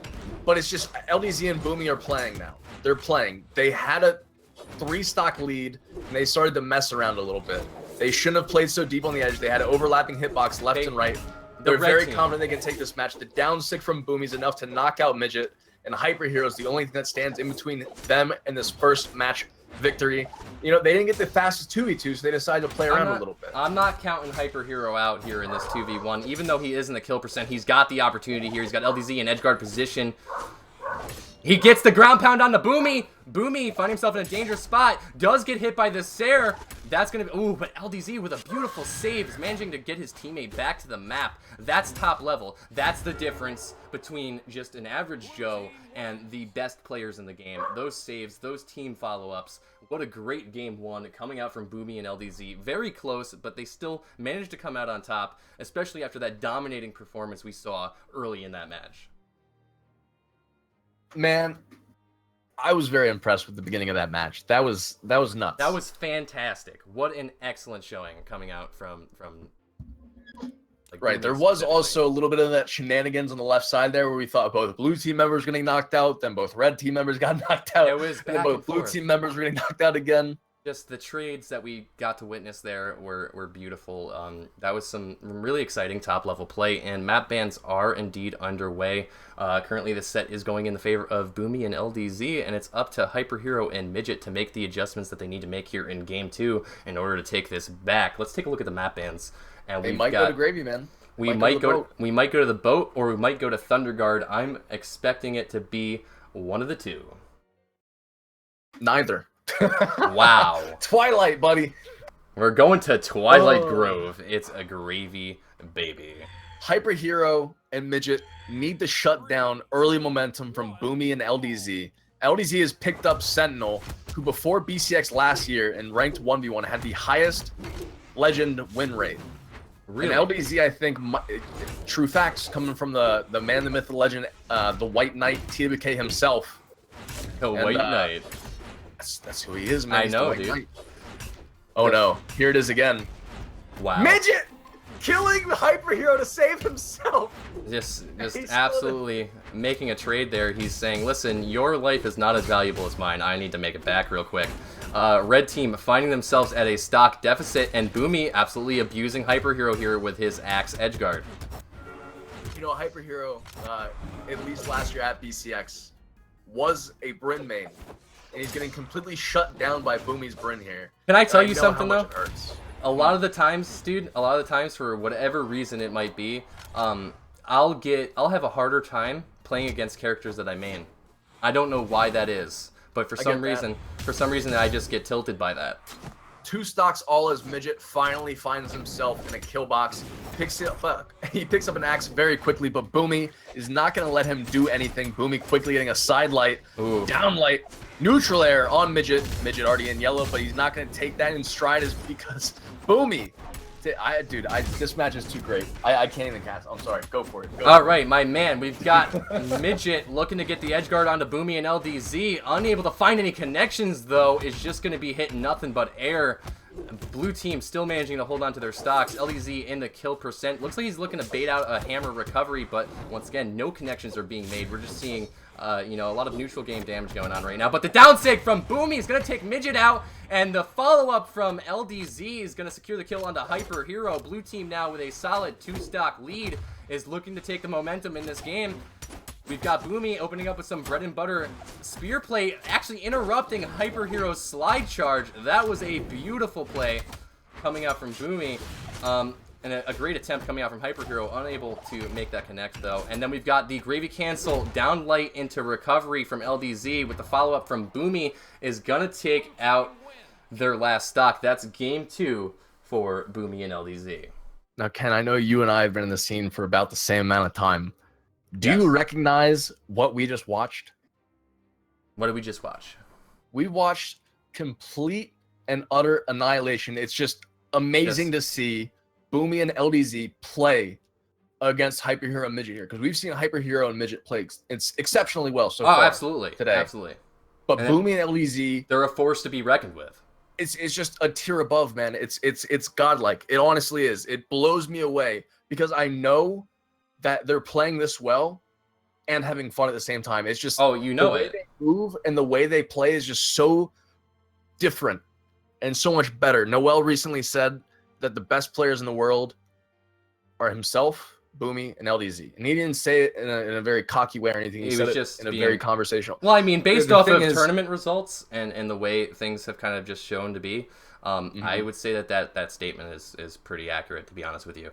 It shows here, too. I mean, we've got Boomie has always been exceptionally well at 2v2s. Originally back in the day, being paired up with Remmy as his partner, and then you had the rising of LDZ initially coming in through Gravy Cancel, then showing up and taking BCX, I believe, last year.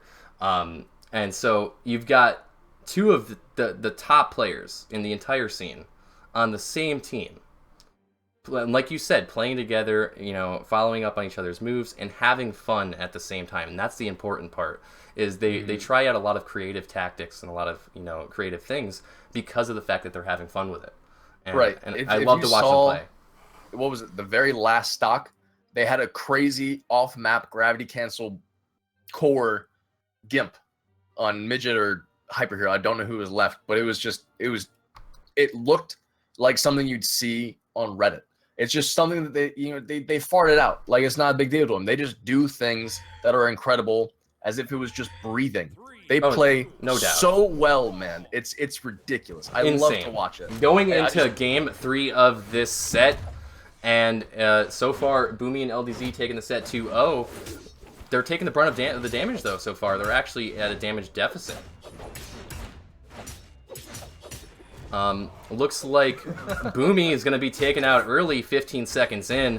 LDZ, fueled by that, is looking to follow up and take Midget out himself, but unable to get the connections that he needs. The blue team is finding themselves at a bit of a disadvantage here now with LDZ entering the kill percent.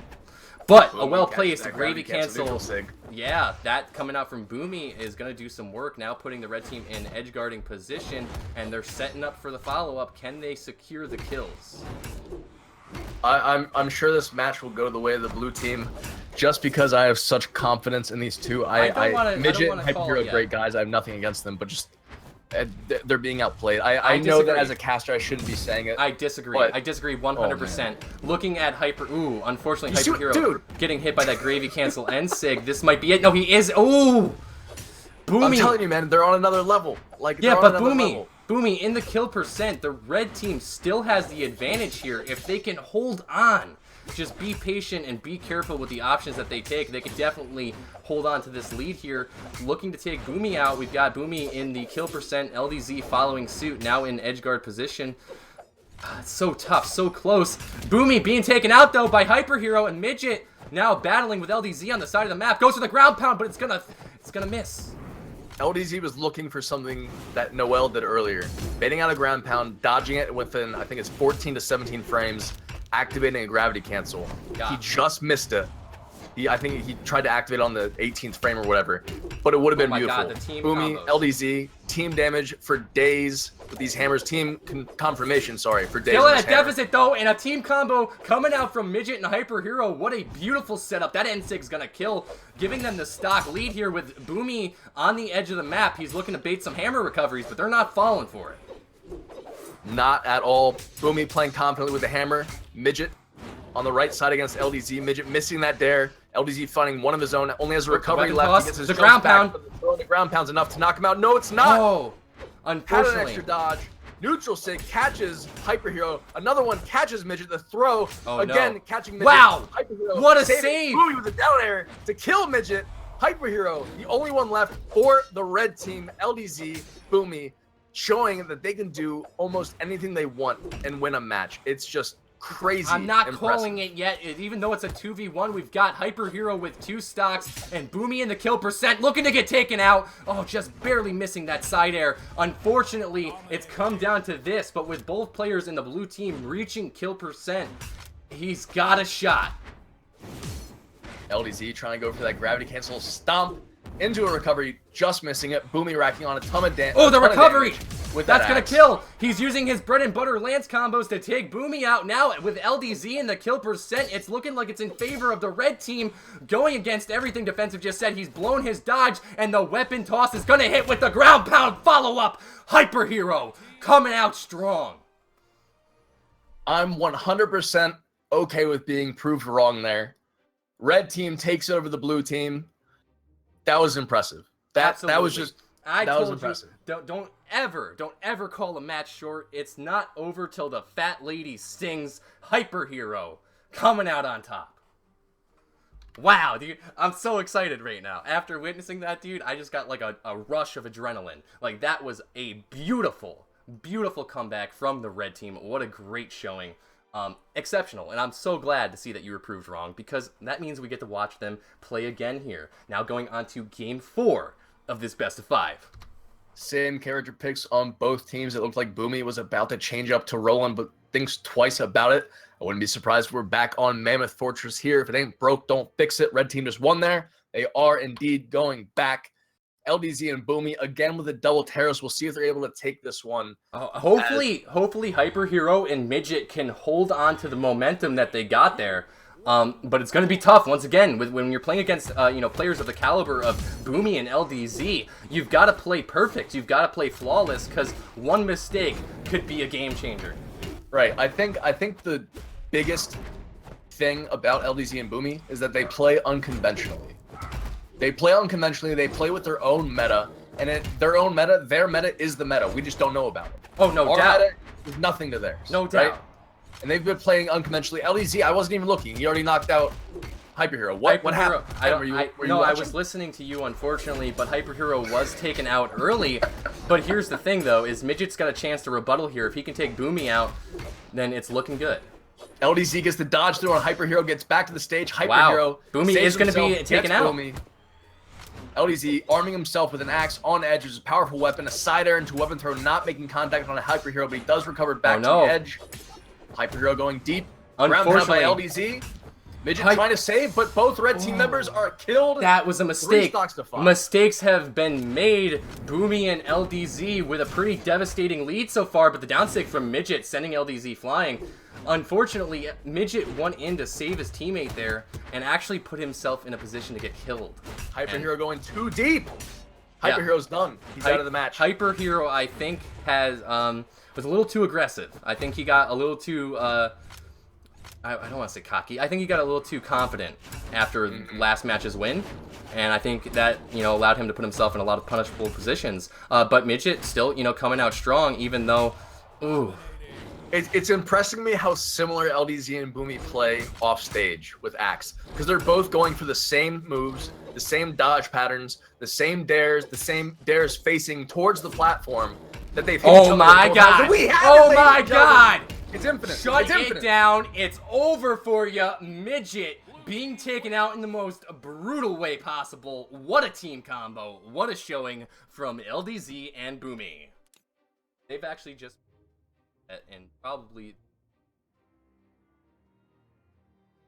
Oh, man. I love watching Boomie and LDZ play twos together. That was hype. That was ridiculous. spectacular, and I can't wait to see him play in the next round. But we have Noel and Remmy here. Who are they up against, Ken? I don't have the bracket They're open. going up against Midget and HYPERHERO.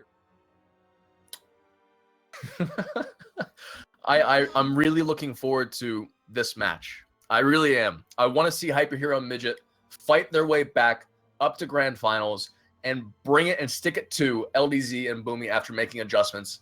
They're warming up, right? They didn't play for a while, so they need to play Noel. They need to play Remmy. They need to beat the two of them and then go back to LDZ and Boomie and show them that that third round wasn't a fluke. That third match wasn't a fluke. They can beat the two of them. They definitely have the opportunity back from that. Okay, we got Remmy.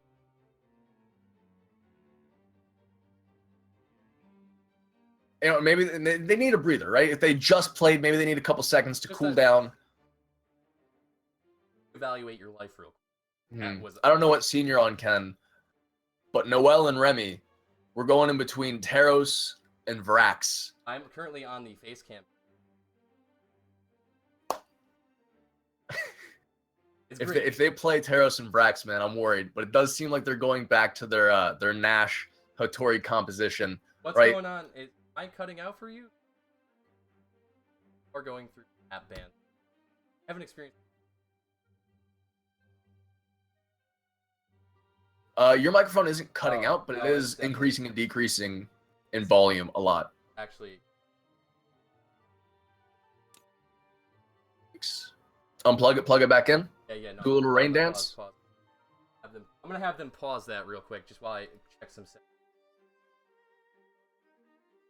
They're in their match. All right, it's all right, dude. Whoa, loud. Okay, am I super loud right now? Yeah, you are. 3, 2. Maybe just like back up a little bit. All right, so now we are. Actually, Nah, they're resetting. All right, good. I believe my volume is correct now. So you sound good enough. It's all good. Unfortunately, I don't know what the issue is. I'm gonna have to figure out what's going on with that, but we seem to be okay. I think what happens is when I yell, I think there's some sort of application on my computer that's adjusting my mic. Yeah, yikes. That might be it. I'm gonna have to figure out what that is. Party had a problem with that a long time back at BCS. No doubt. But we are going in to game 1. Okay. Ladies and gentlemen, technology is confusing, man. Like, sometimes your stuff doesn't work, and if you bought it, you're probably not going to be on top of fixing it, right? It's difficult. Oh, no. There's a lot that goes into running one of these streams, but it looks like our mics are okay now that I've fixed the volume level. And it looks like map bans are indeed underway. We've got Noel and Remmy sticking to the Hattori and the Nash, even though Diffensive has suggested otherwise. And we've got Midget and HYPERHERO with the Bodvar and the Sir Roland picks. They did it for you, bud. You did it. Did they do it? They did it. No, they didn't. I think they did. We're going live on game 1 of this set on the Gravy Boat, ladies and gentlemen. The first time we're seeing Shipwreck Falls be played today. And we can see the blue team opening up with some unarmed, denying the red team from the weapons simultaneously. Starting out with a pretty huge lead here. They're doing well. They're coming in strong. HYPERHERO going for those long lance strings that can obviously lead to death very quickly. Ladies and gentlemen, the Dark Age of Lance is back. Midget off stage against Spear here. Noel and Remmy doing very well to put pressure onto him. Noel just barely getting back onto that short edge after Midget's weapon throw. HYPERHERO with the side air, spacing out Noel, but Noel, bread and butter, side light combos coming out. Recovery on the HYPERHERO's enough to kill him. Remmy just barely getting back to the map, but his jumps are reset too late as Midget finds a dare. Noel going for a dare of his own on the spear. It's not quite enough to knock out Midget. More dares. More dares. More dares. More dares indeed. We've got Midget being taken out first. Noel still holding on to his first stock, even though he's in the kill percent. And we got HYPERHERO with a well-placed recovery, sending Noel flying, but that's not going to be enough to kill. He's got to get the edge guard here. Midget coming in to save the day, throws out a hammer stare, and that's going to send Noel flying. But once again, Remmy, able to make it back. Remmy saw that HYPERHERO was going for those extended off-edge sares, got behind him and sared him close to the kill box. Noel getting the recovery onto HYPERHERO. Not enough to knock him out, but he's unarmed, and Remmy finds himself a neutral sig to put HYPERHERO high off the top. Remmy coming in to punish the side sig from Midget's sword. The side light. Both teams scrambling now to find extra damage. We see the blue team 2 stocks in the lead. Yeah, Noel just amazingly holding on to this stock. It's unbelievable how long he's managed to keep this stock, and he's still Midget just saved him. holding on to it. The way he dodged into Midget's recovery saved him. Yeah, that was all calculated though. Noel just showing to be very strong as far as, you know, holding on to his stock and getting the maximum damage potential. You know what? I think he could have recovered without getting hit by the recovery. He used the bevel of Shipwreck and the new mechanic of the dodge momentum staying with you. I think he was trying to climb up the ledge with it. I think it would have worked. So we've got a pretty strong showing so far coming out from the blue team. They are in the lead, but stocks have been evened up, although the red team is at a massive damage deficit, so they're going to have to play flawless, going to have to space carefully in order to prevent themselves from being taken out. Let's see what happens here. Right now they were looking to set up a black hole, but they were unable to find any connections, so no damage has been found.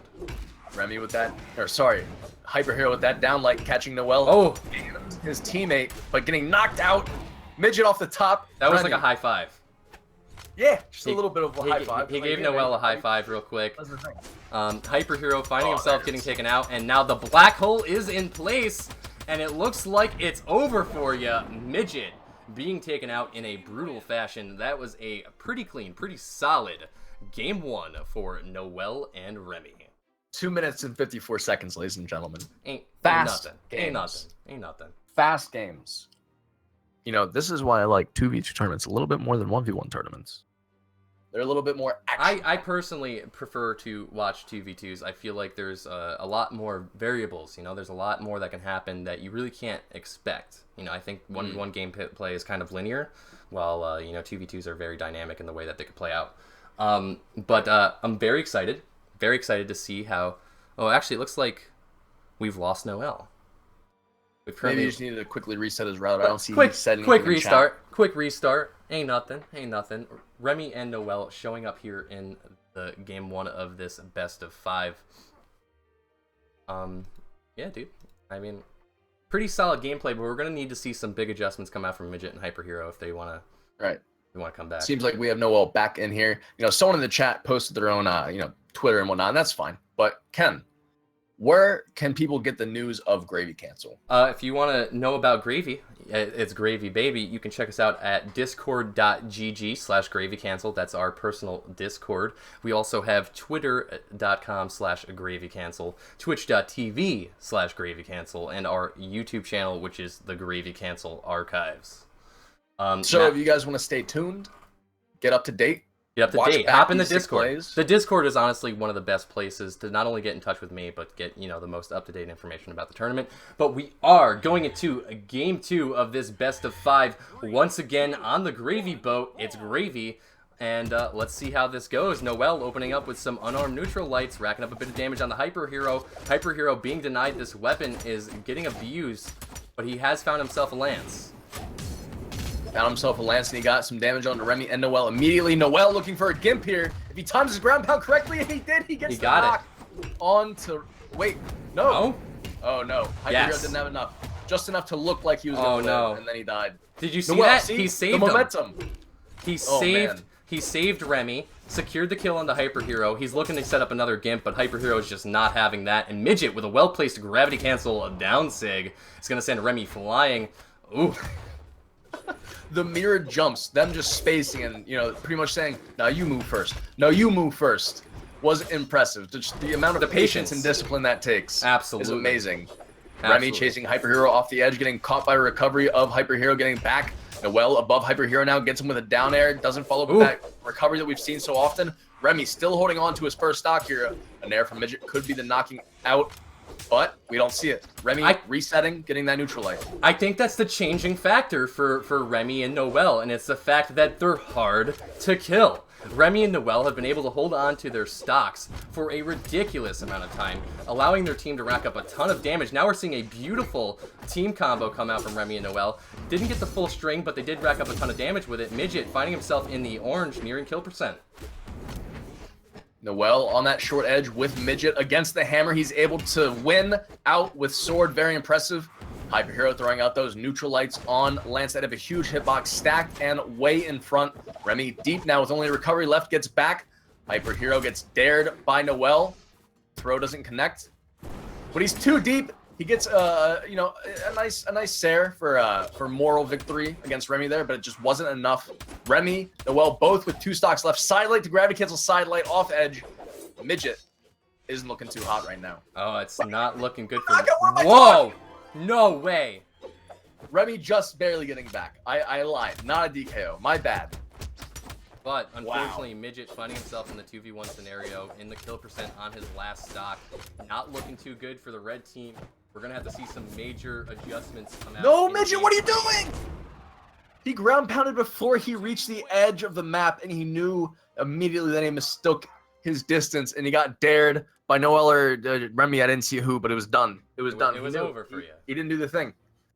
Noel and Remmy currently 2-0 in this best of 5, and we've got map bans underway. We need to see some serious adjustments come out from the red team. I can't say this enough. It's the fact that they're struggling to close out these kills. Like they're doing a ton of damage to Remmy, they're doing a ton of damage to Noel, but when it comes time to knock them out, they're unable to find the connections that they need going into Game 3. Oh, man. Blackguard keep this go around, ladies and gentlemen. We saw 2 instances at the gravy boat, but it's time for the long edges of Blackguard. It's needed. They play a lot on the edge, Remmy and Noel. They need that. HYPERHERO and Midget are right there with them. They like the edge play. Absolutely. I feel like Noel is very, very comfortable on the edge, and Midget as well. Both teams trading rather even. However, HYPERHERO has found himself taking the brunt of the damage in the kill percent 30 seconds in.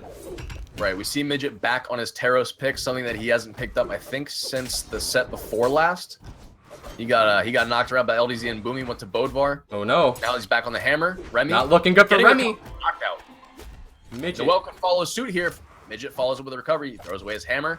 Picks himself up in axe and retreats. Recognizes Noel was a danger to him. Fell back. Let HYPERHERO have the sword v sword. The red team finding themselves in the lead this game, making those adjustments we were talking about, securing the kills. They're finding the knockouts. They're finding the gimps. Midget with a beautiful dare. That's putting the blue team at a 2-stock lead. 1-stock lead. We saw Remmy hit Noel with a side air. That really put him in a bad position. HYPERHERO was able to follow up with a side air again. Just knocked him way too far. Got the kill. We see Midget now in danger. Down light, round pound, neutral air. Noel getting a ton of damage on a Midget very quickly. Playing patiently. Midget goes against Remmy, trying to team up with his boy HYPERHERO. Fending Noel off these Sairs. Another very low recovery. Oh, no. Remmy is going down. That's secured almost every kill for Midget this tournament. His recoveries on the edge. Taking Remmy out, now turning this into a 2v1 scenario for Noel. While being at a 2-stock deficit, this is going to be tough. And it looks like they are... HYPERHERO are in good form here. Ken, I have a technical question for you. What's that, my man? I don't know if you know this. Is damage applied before the force? Like, is the damage applied on hit, and then that damage is multiplied with the force for the knockback? Is that how that works? I think you're right. I'm not sure. You'd be better off asking one of the developers, but from what I've seen, I think you're correct. I think that's why Midget's recoveries have come in so much more with Taros' hammer, just because that extra force. It's just helped him seal the deal. Absolutely. Like you said, so much. That with the gravity changes and the way that the jumps work now, it's difficult to recover. Right. Well, you said don't count anybody out, don't call a match early. Noel could definitely win this match here, even though he's at a 3-stock deficit. He's playing very carefully. Even though he has taken a bit of damage, you can tell that he's being very careful with the options he takes. Unfortunately, that might not be enough because the sheer force coming out from Midget and HYPERHERO is really difficult to deal with. Right. We saw Remmy clutch a match earlier, 1v2. We can see Noel do it here. He's escaped death a couple times. Ooh. But this last time, that Sair was just too much.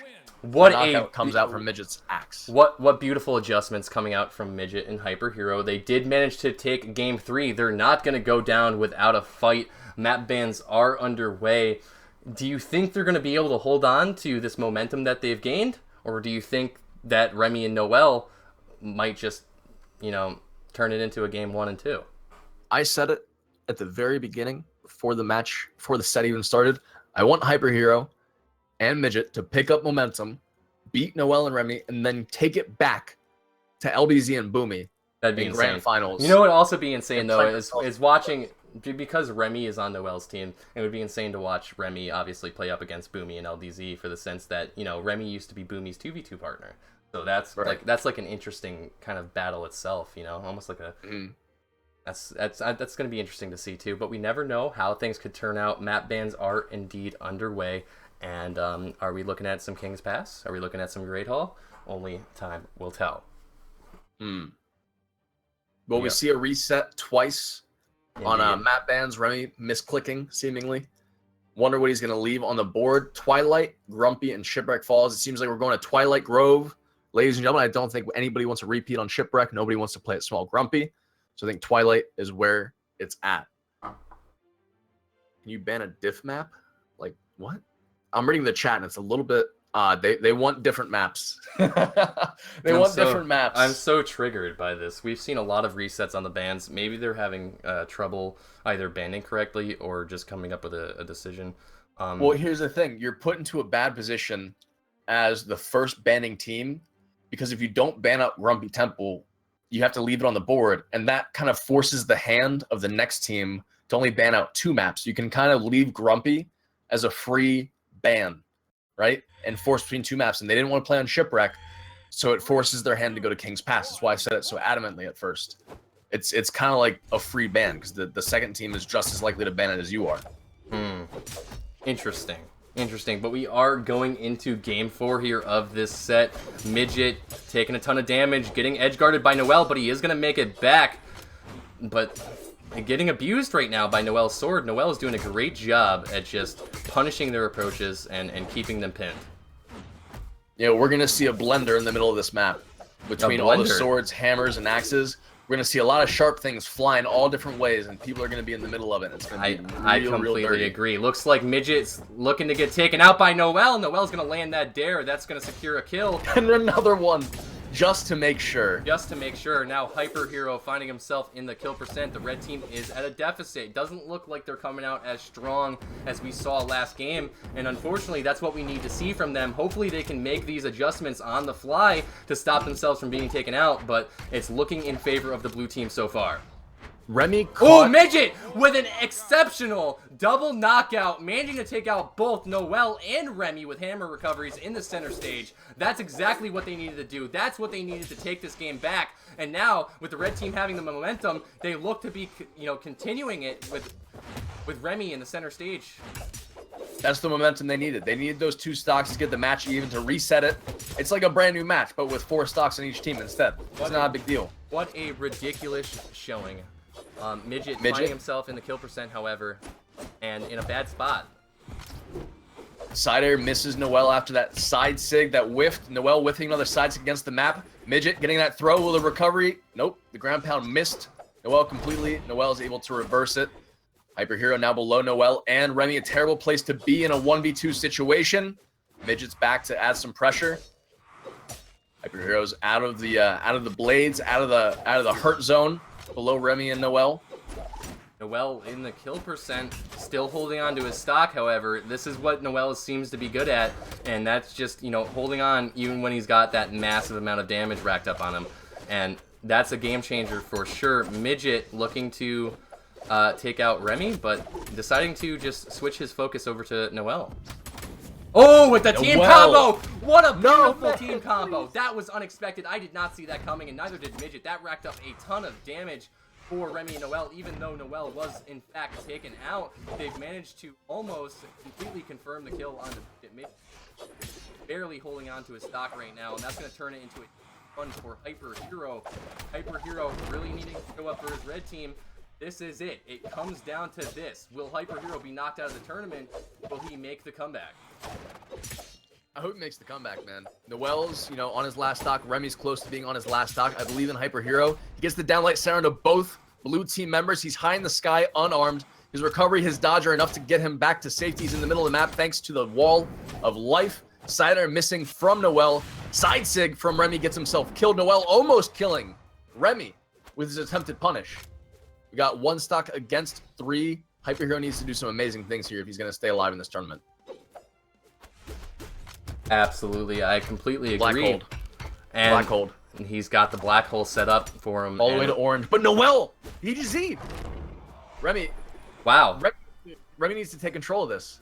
Hyper has the opportunity to bring it back. If he gets a knockout on Remy quickly and has a flawless stock, he could win. He was literally just given the opportunity there. It wasn't looking good for him, but with Noel being taken out, he does have the slightest bit of an opportunity here to take it home. If he can get a gimp, if he can be careful enough to not get killed, he can take it home and stick it into the tournament.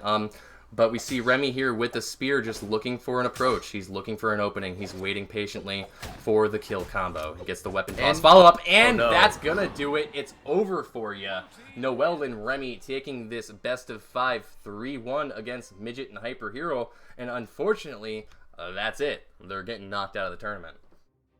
Yeah, like I said, it's 50-50. You win or you lose. But I want to congratulate HYPERHERO and Midget. They played exceptionally well. Oh, at the very end there, HYPERHERO was playing with his back against the wall of life, knowing it could save him. But there is no wall of life. There's no ceiling of life.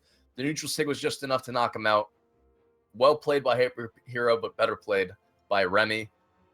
Wow.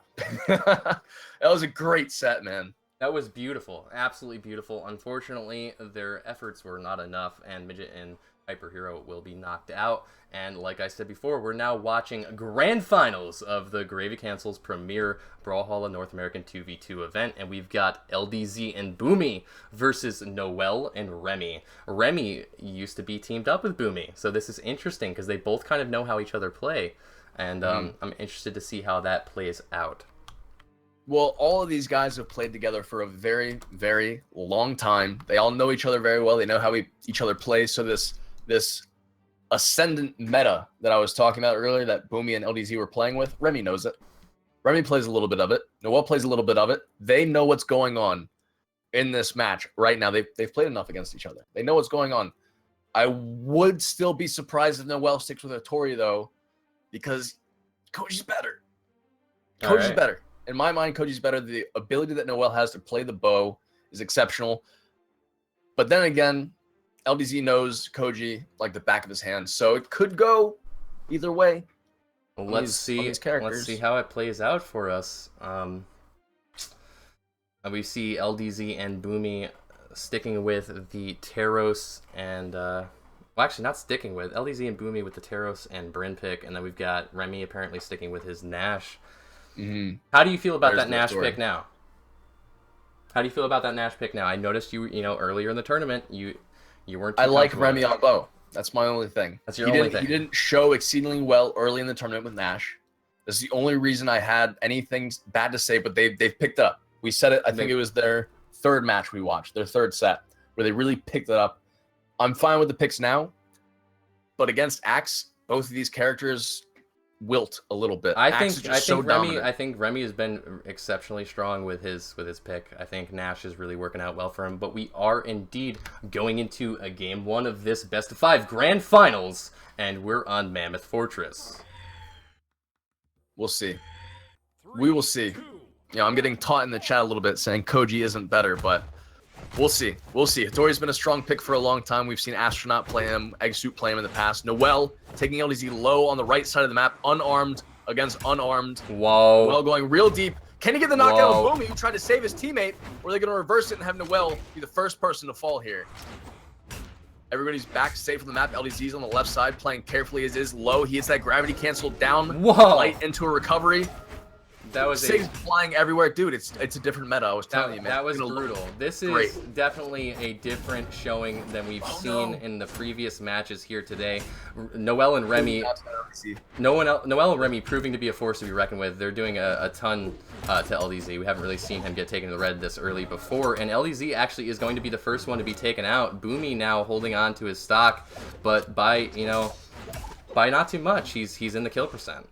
Noel is doing the most possible on edge here with the unarmed. He does get knocked out, and so does his teammate Remy. But if you've noticed, as people are getting low on the map, he's going in unarmed, trying to space out a gravity cancel downlight, which can fall with a stomp for an almost guaranteed kill if someone's in orange and has used 2 jumps.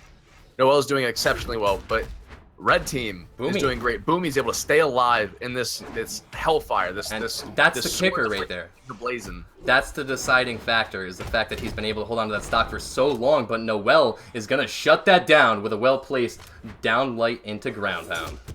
I did say earlier that damage is more important than stocks, but if you hold on to your stocks the longest, you win, so it's a toss-up in that. Oh, it but we definitely do is. see a lot of damage coming out from both teams as LDZ is deep in the red, and so is Remmy, both on their second stock. I mean, we were talking earlier about how things can be equally important, you know?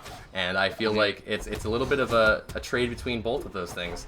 But we can see that the blue team has found themselves at a deficit with Remmy being taken out and Noel fighting LDZ on the edge here. He does manage to come out on top, lands a double dare, and that's going to send LDZ to the bottom of the map, taking out his stock. And now Boomie, looking to follow suit, is struggling to recover, but he does make it back. He gets the touch on the wall and does go to the opposite side. Noel now against LDZ. It seems like Noel's favorite thing in this game right now is spear dare after chase dodging downward. But Boomie's favorite thing is Bren's neutral axe, sending Noel to the top of the map, knocking him out.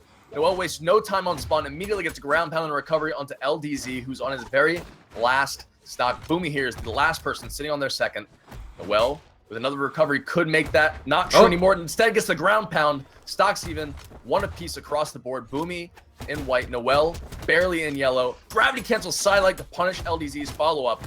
Boomie catching him off guard. Oh, Gravity wow. to the side stick knocks out LDZ, and we have a 1v2, ladies That and was a gentlemen. game changer. Misses his neutral stick. That was a great follow-up that Noel with a perfect dodge. We see the dares coming out here on the side of the map. Boomie managing to avoid this hellfire coming out from Remmy and Noel.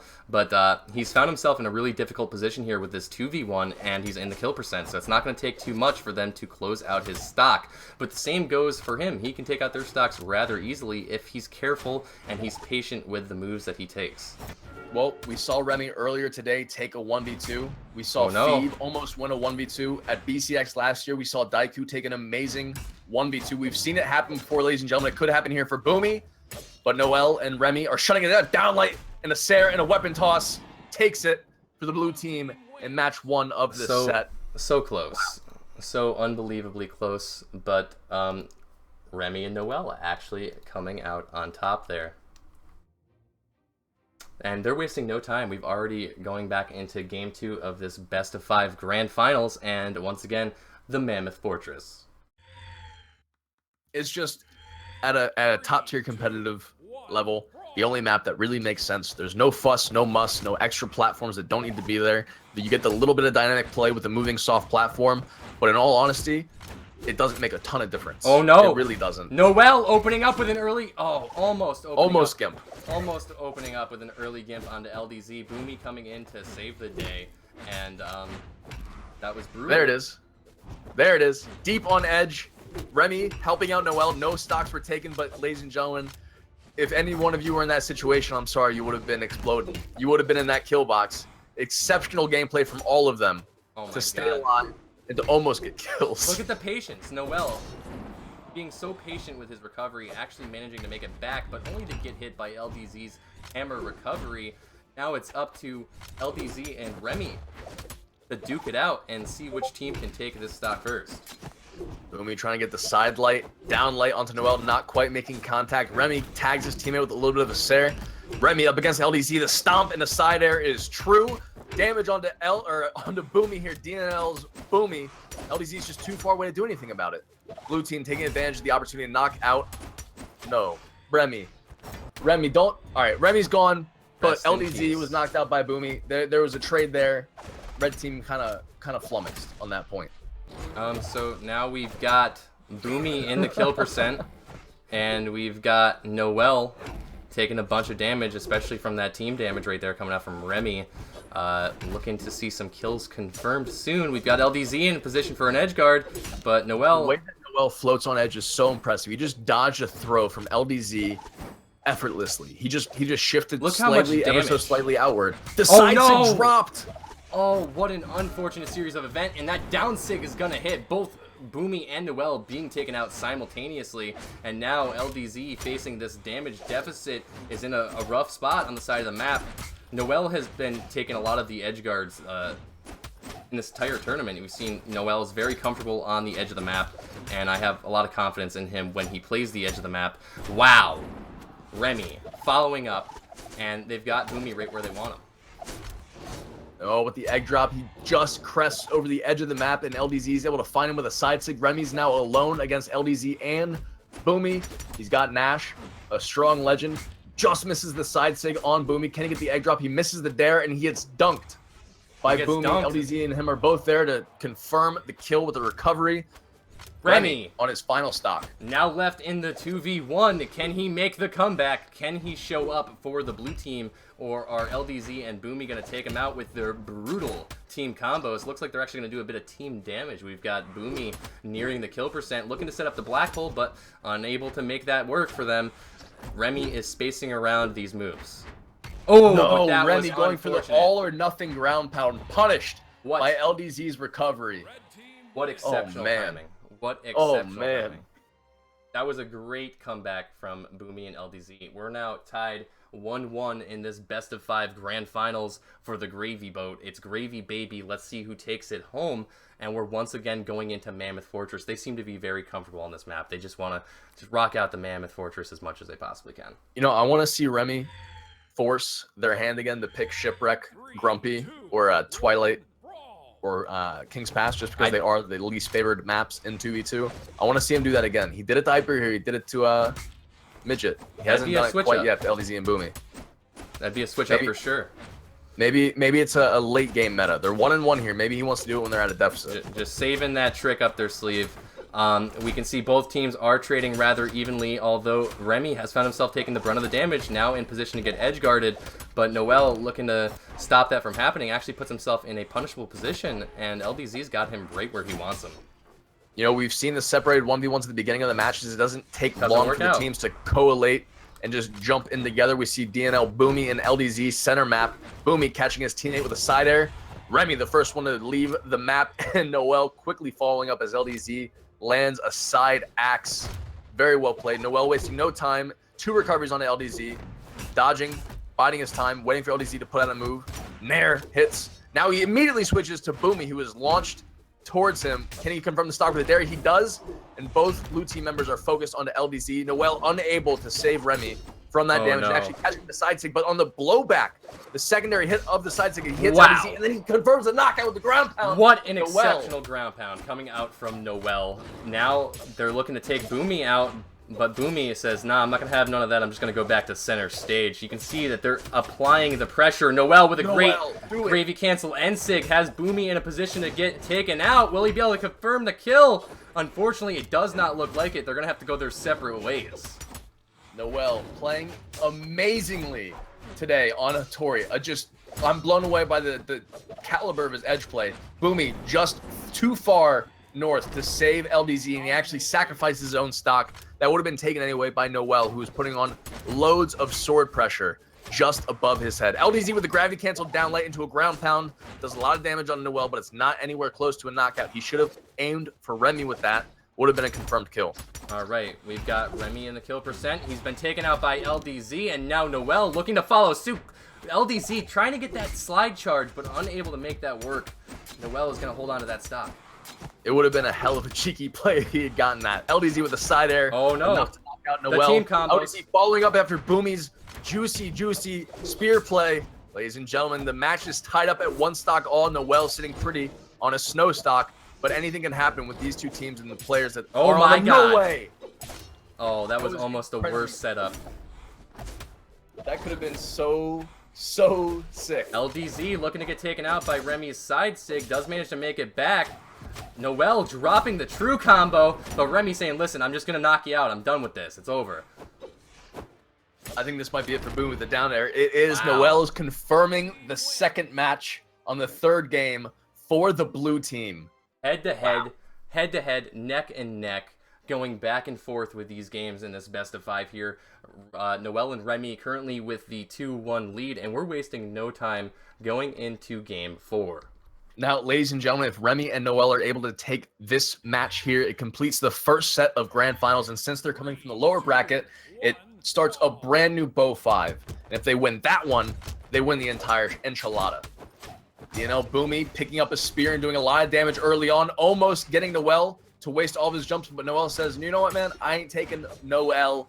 I'm going to switch sides and gimp LDZ right here. Oh my god, and he does exactly that, I think. What? That recovery was... Wow. It launched LDZ off the ceiling at the bottom of the map. That was ridiculous. That was a strange interaction, and unfortunately, Noel isn't going to get the confirmed kill onto LDZ.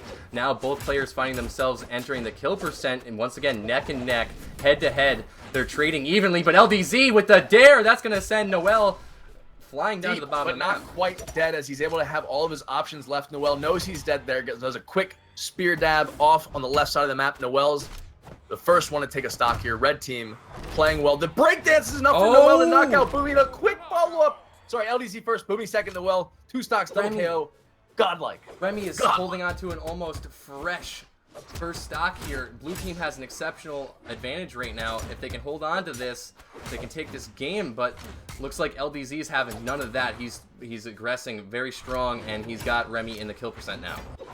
LDZ catches Noel in that neutral sig. Noel goes deep trying to chase LDZ. LDZ hits a dare. Boomie's there to help out his teammate. Noel getting just above LDZ's down air. Noel getting hit with Remy and Boomie. Trying to capitalize on the movement. Gets the side light. We have both teams on edge now. Boomie getting taken out by Remy. He's on Remy's his still last in stock. stock. While Boomie's on his last, Noel as well. LDZ nearing the kill percent on his second. Remy's doing a great job at holding on, but it's over for you. Boomie's going to take him out, and now the stocks are even, but the damage still going in favor of the blue team. Oh my god. Ground pound to down light to ground pound. LDZ on his final stock. Noel playing crazy on edge. What a fantastic edge guard. Take a little bit of damage with that ground pound there. Noel looks like he could get knocked out here, and he does go down. Oh no. Stopping that recovery. Boomie's doing exceptionally well with this axe. There doesn't hit Remy. Uh-oh. Oh, he does actually fall out of the black hole, managing to make it back. Remy's got a lot of just options, kidding. but Boomie reads it and stuffs his recovery. 1 stock all. Remy has the opportunity to bring this back in the 2v1. If Boomie and LDZ keep on doing team damage, he definitely can do it, but it's going to take a lot of perfect placement for him to do that. It's going to be so tough, especially with the way that these team combos are coming out. Remy has like no options to take here. He's getting edge guarded in one of the most beautiful and brutal ways I've seen in a while. Boomie with a well-placed double dog dare ya, and that's going to secure game 4. Wow. For Boomie and LDZ, neck and neck, and we're taking this to a game 5 in this grand finals. Map ban's underway. What do you think's going to happen, Defensive? Where do you think it's going to go? I think if Boomie and LDZ get another 2v1 opportunity on Mammoth Fortress, it's definitely going to be in their favor. That neutral light to neutral light on Axe to cover the entirety of the edge, and who was it? Was it Boomie just kind of coasting above and below Remy? There was no way Remy could recover. He got hit no matter where he went. He didn't have enough recovery options to get above that neutral light. LDZ and Boomie completely changed the edge guarding meta in a 2v1. There's just, with an axe and any other weapon over the edge, there's no way to get back. They played that flawlessly, and it seems like they're getting most of the damage on the blue team, as Boomie's barely gotten hit, and LDZ is not in the red, where Noel and Remy both are. This is just... We're seeing dominant gameplay from the red team right now. Yeah, they are absolutely starting out strong here. Boomie and LDZ really showing up. They've got Remy and Noel in the kill percent. They're looking for some kill confirmed. But unfortunately, Noel, with a great bread and butter, is going to actually even up the damage, even though he's going to lose his stock from that. Remy has the opportunity to knock out both LDZ and Boomie, but it's not looking like it's going in his favor. He's in edge guarding position. LDZ trying to get that Sarah onto the Remmeister, who is very, very deep in the red. Boomie missing that down sig. Any hit could kill Remy right now. Any hit could kill Boomie. Any hit could kill LDZ. Remy takes the first stock knock. Noel's deep in orange on a second. Gets a kill on LDZ, and simultaneously Remy knocks out Boomie. Ladies and gentlemen, we got even stocks. Noel's the only person past 2 at this point.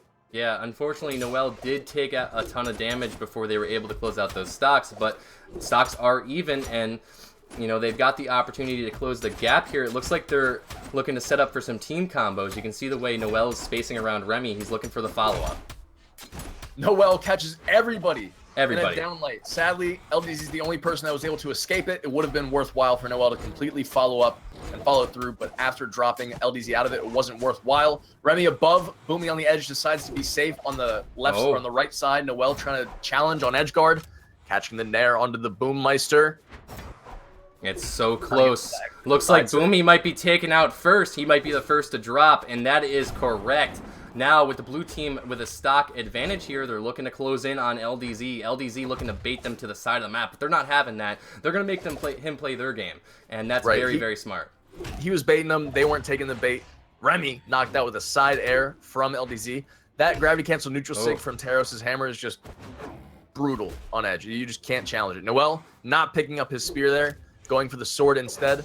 Boomie and LDZ playing patiently on edge, waiting for Noel or Remy to make a mistake. Seems like they're trying to get map control. They eventually get it back. Noel needs to dare. Did not confirm the kill on LDZ. Boomie gets the dare that knocks him out.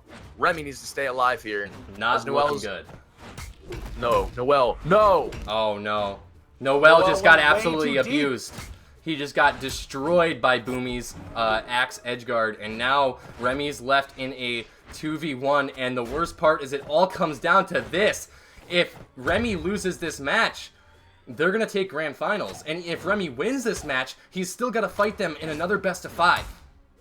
Oh, he's in position for the edge guard. Boomie looking to secure the kill. Gets the recovery. Has him where he wants him. He gets the side air follow-up. It's over for you. LDZ and Boomie are going to take grand finals of the Gravy Cancel Brawlhalla Circuit North American 2v2s. Congratulations to Boomie and LDZ. It's gravy.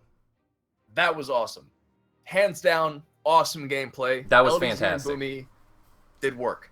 They did. Noel and Remy did work, but it just wasn't quite enough to beat out LDZ and Boomie. Crazy. I can't wait for BCX this year, man. Every tournament I'm a part of just makes me so much more hype. Absolutely. For BCX, man. Oh my gosh. So if any of you guys just caught the end of that and you're kind of wondering what's going on here because you're coming from the front page, this was the Gravy Cancel's premier Brawlhalla Circuit 2v2 event. And we just watched the top 8 teams in North America go head to head. I can't even talk. I'm like flabbergasted after watching that. They went head to head. We saw the best teams, compete today, and Boomie and LDZ did manage to come out on top, taking it to a 5th game in that best of 5. And Brawlhalla, free to play fighter on Steam. Don't sleep on it. Make sure you download it. And it's free. It downloads in like 5 seconds. Gravy. It's like a gig file. Gravy Cancel. It's actually like 200 megabytes. Really? Yeah, it's ridiculously small. Brawlhalla is a fantastic game, very well optimized, a lot of very high skill cap. So you can either play casually or you can train to be the best and participate in a tournament like this one right here, which is Gravy Cancel. Don't forget to follow, subscribe. Hit the follow button. Because if you want to see more exceptional Brawlhalla gameplay, more exceptional tournaments, and just give us your love, give us your support, and also don't forget to show some support to our fantastic co-caster, Diffensive, who... If you want to see casual gameplay, and high-quality memes on twitch.tv/Diffensive, or you can check them out on YouTube under Diffensive as well. One of the most well-known Brawlhalla content creators, an exceptional man, godlike. And thank you for that, man. Appreciate it. I appreciate everybody who came out today to watch our, premier Brawlhalla Circuit event. I cannot wait to host more events in the future. We're going to be looking to make this a monthly thing. So, show us your love, show us your support, and till next time, it's gravy, baby. Thanks for having me on, Ken. I noticed you were just making faces that entire time. I love you. Make sure you check out Diffensive on Twitch, and make sure you subscribe to the Gravy Boat. Discord.gg/GravyCancel. We love you all, and congratulations to LDZ and Boomie. Good night, y'all.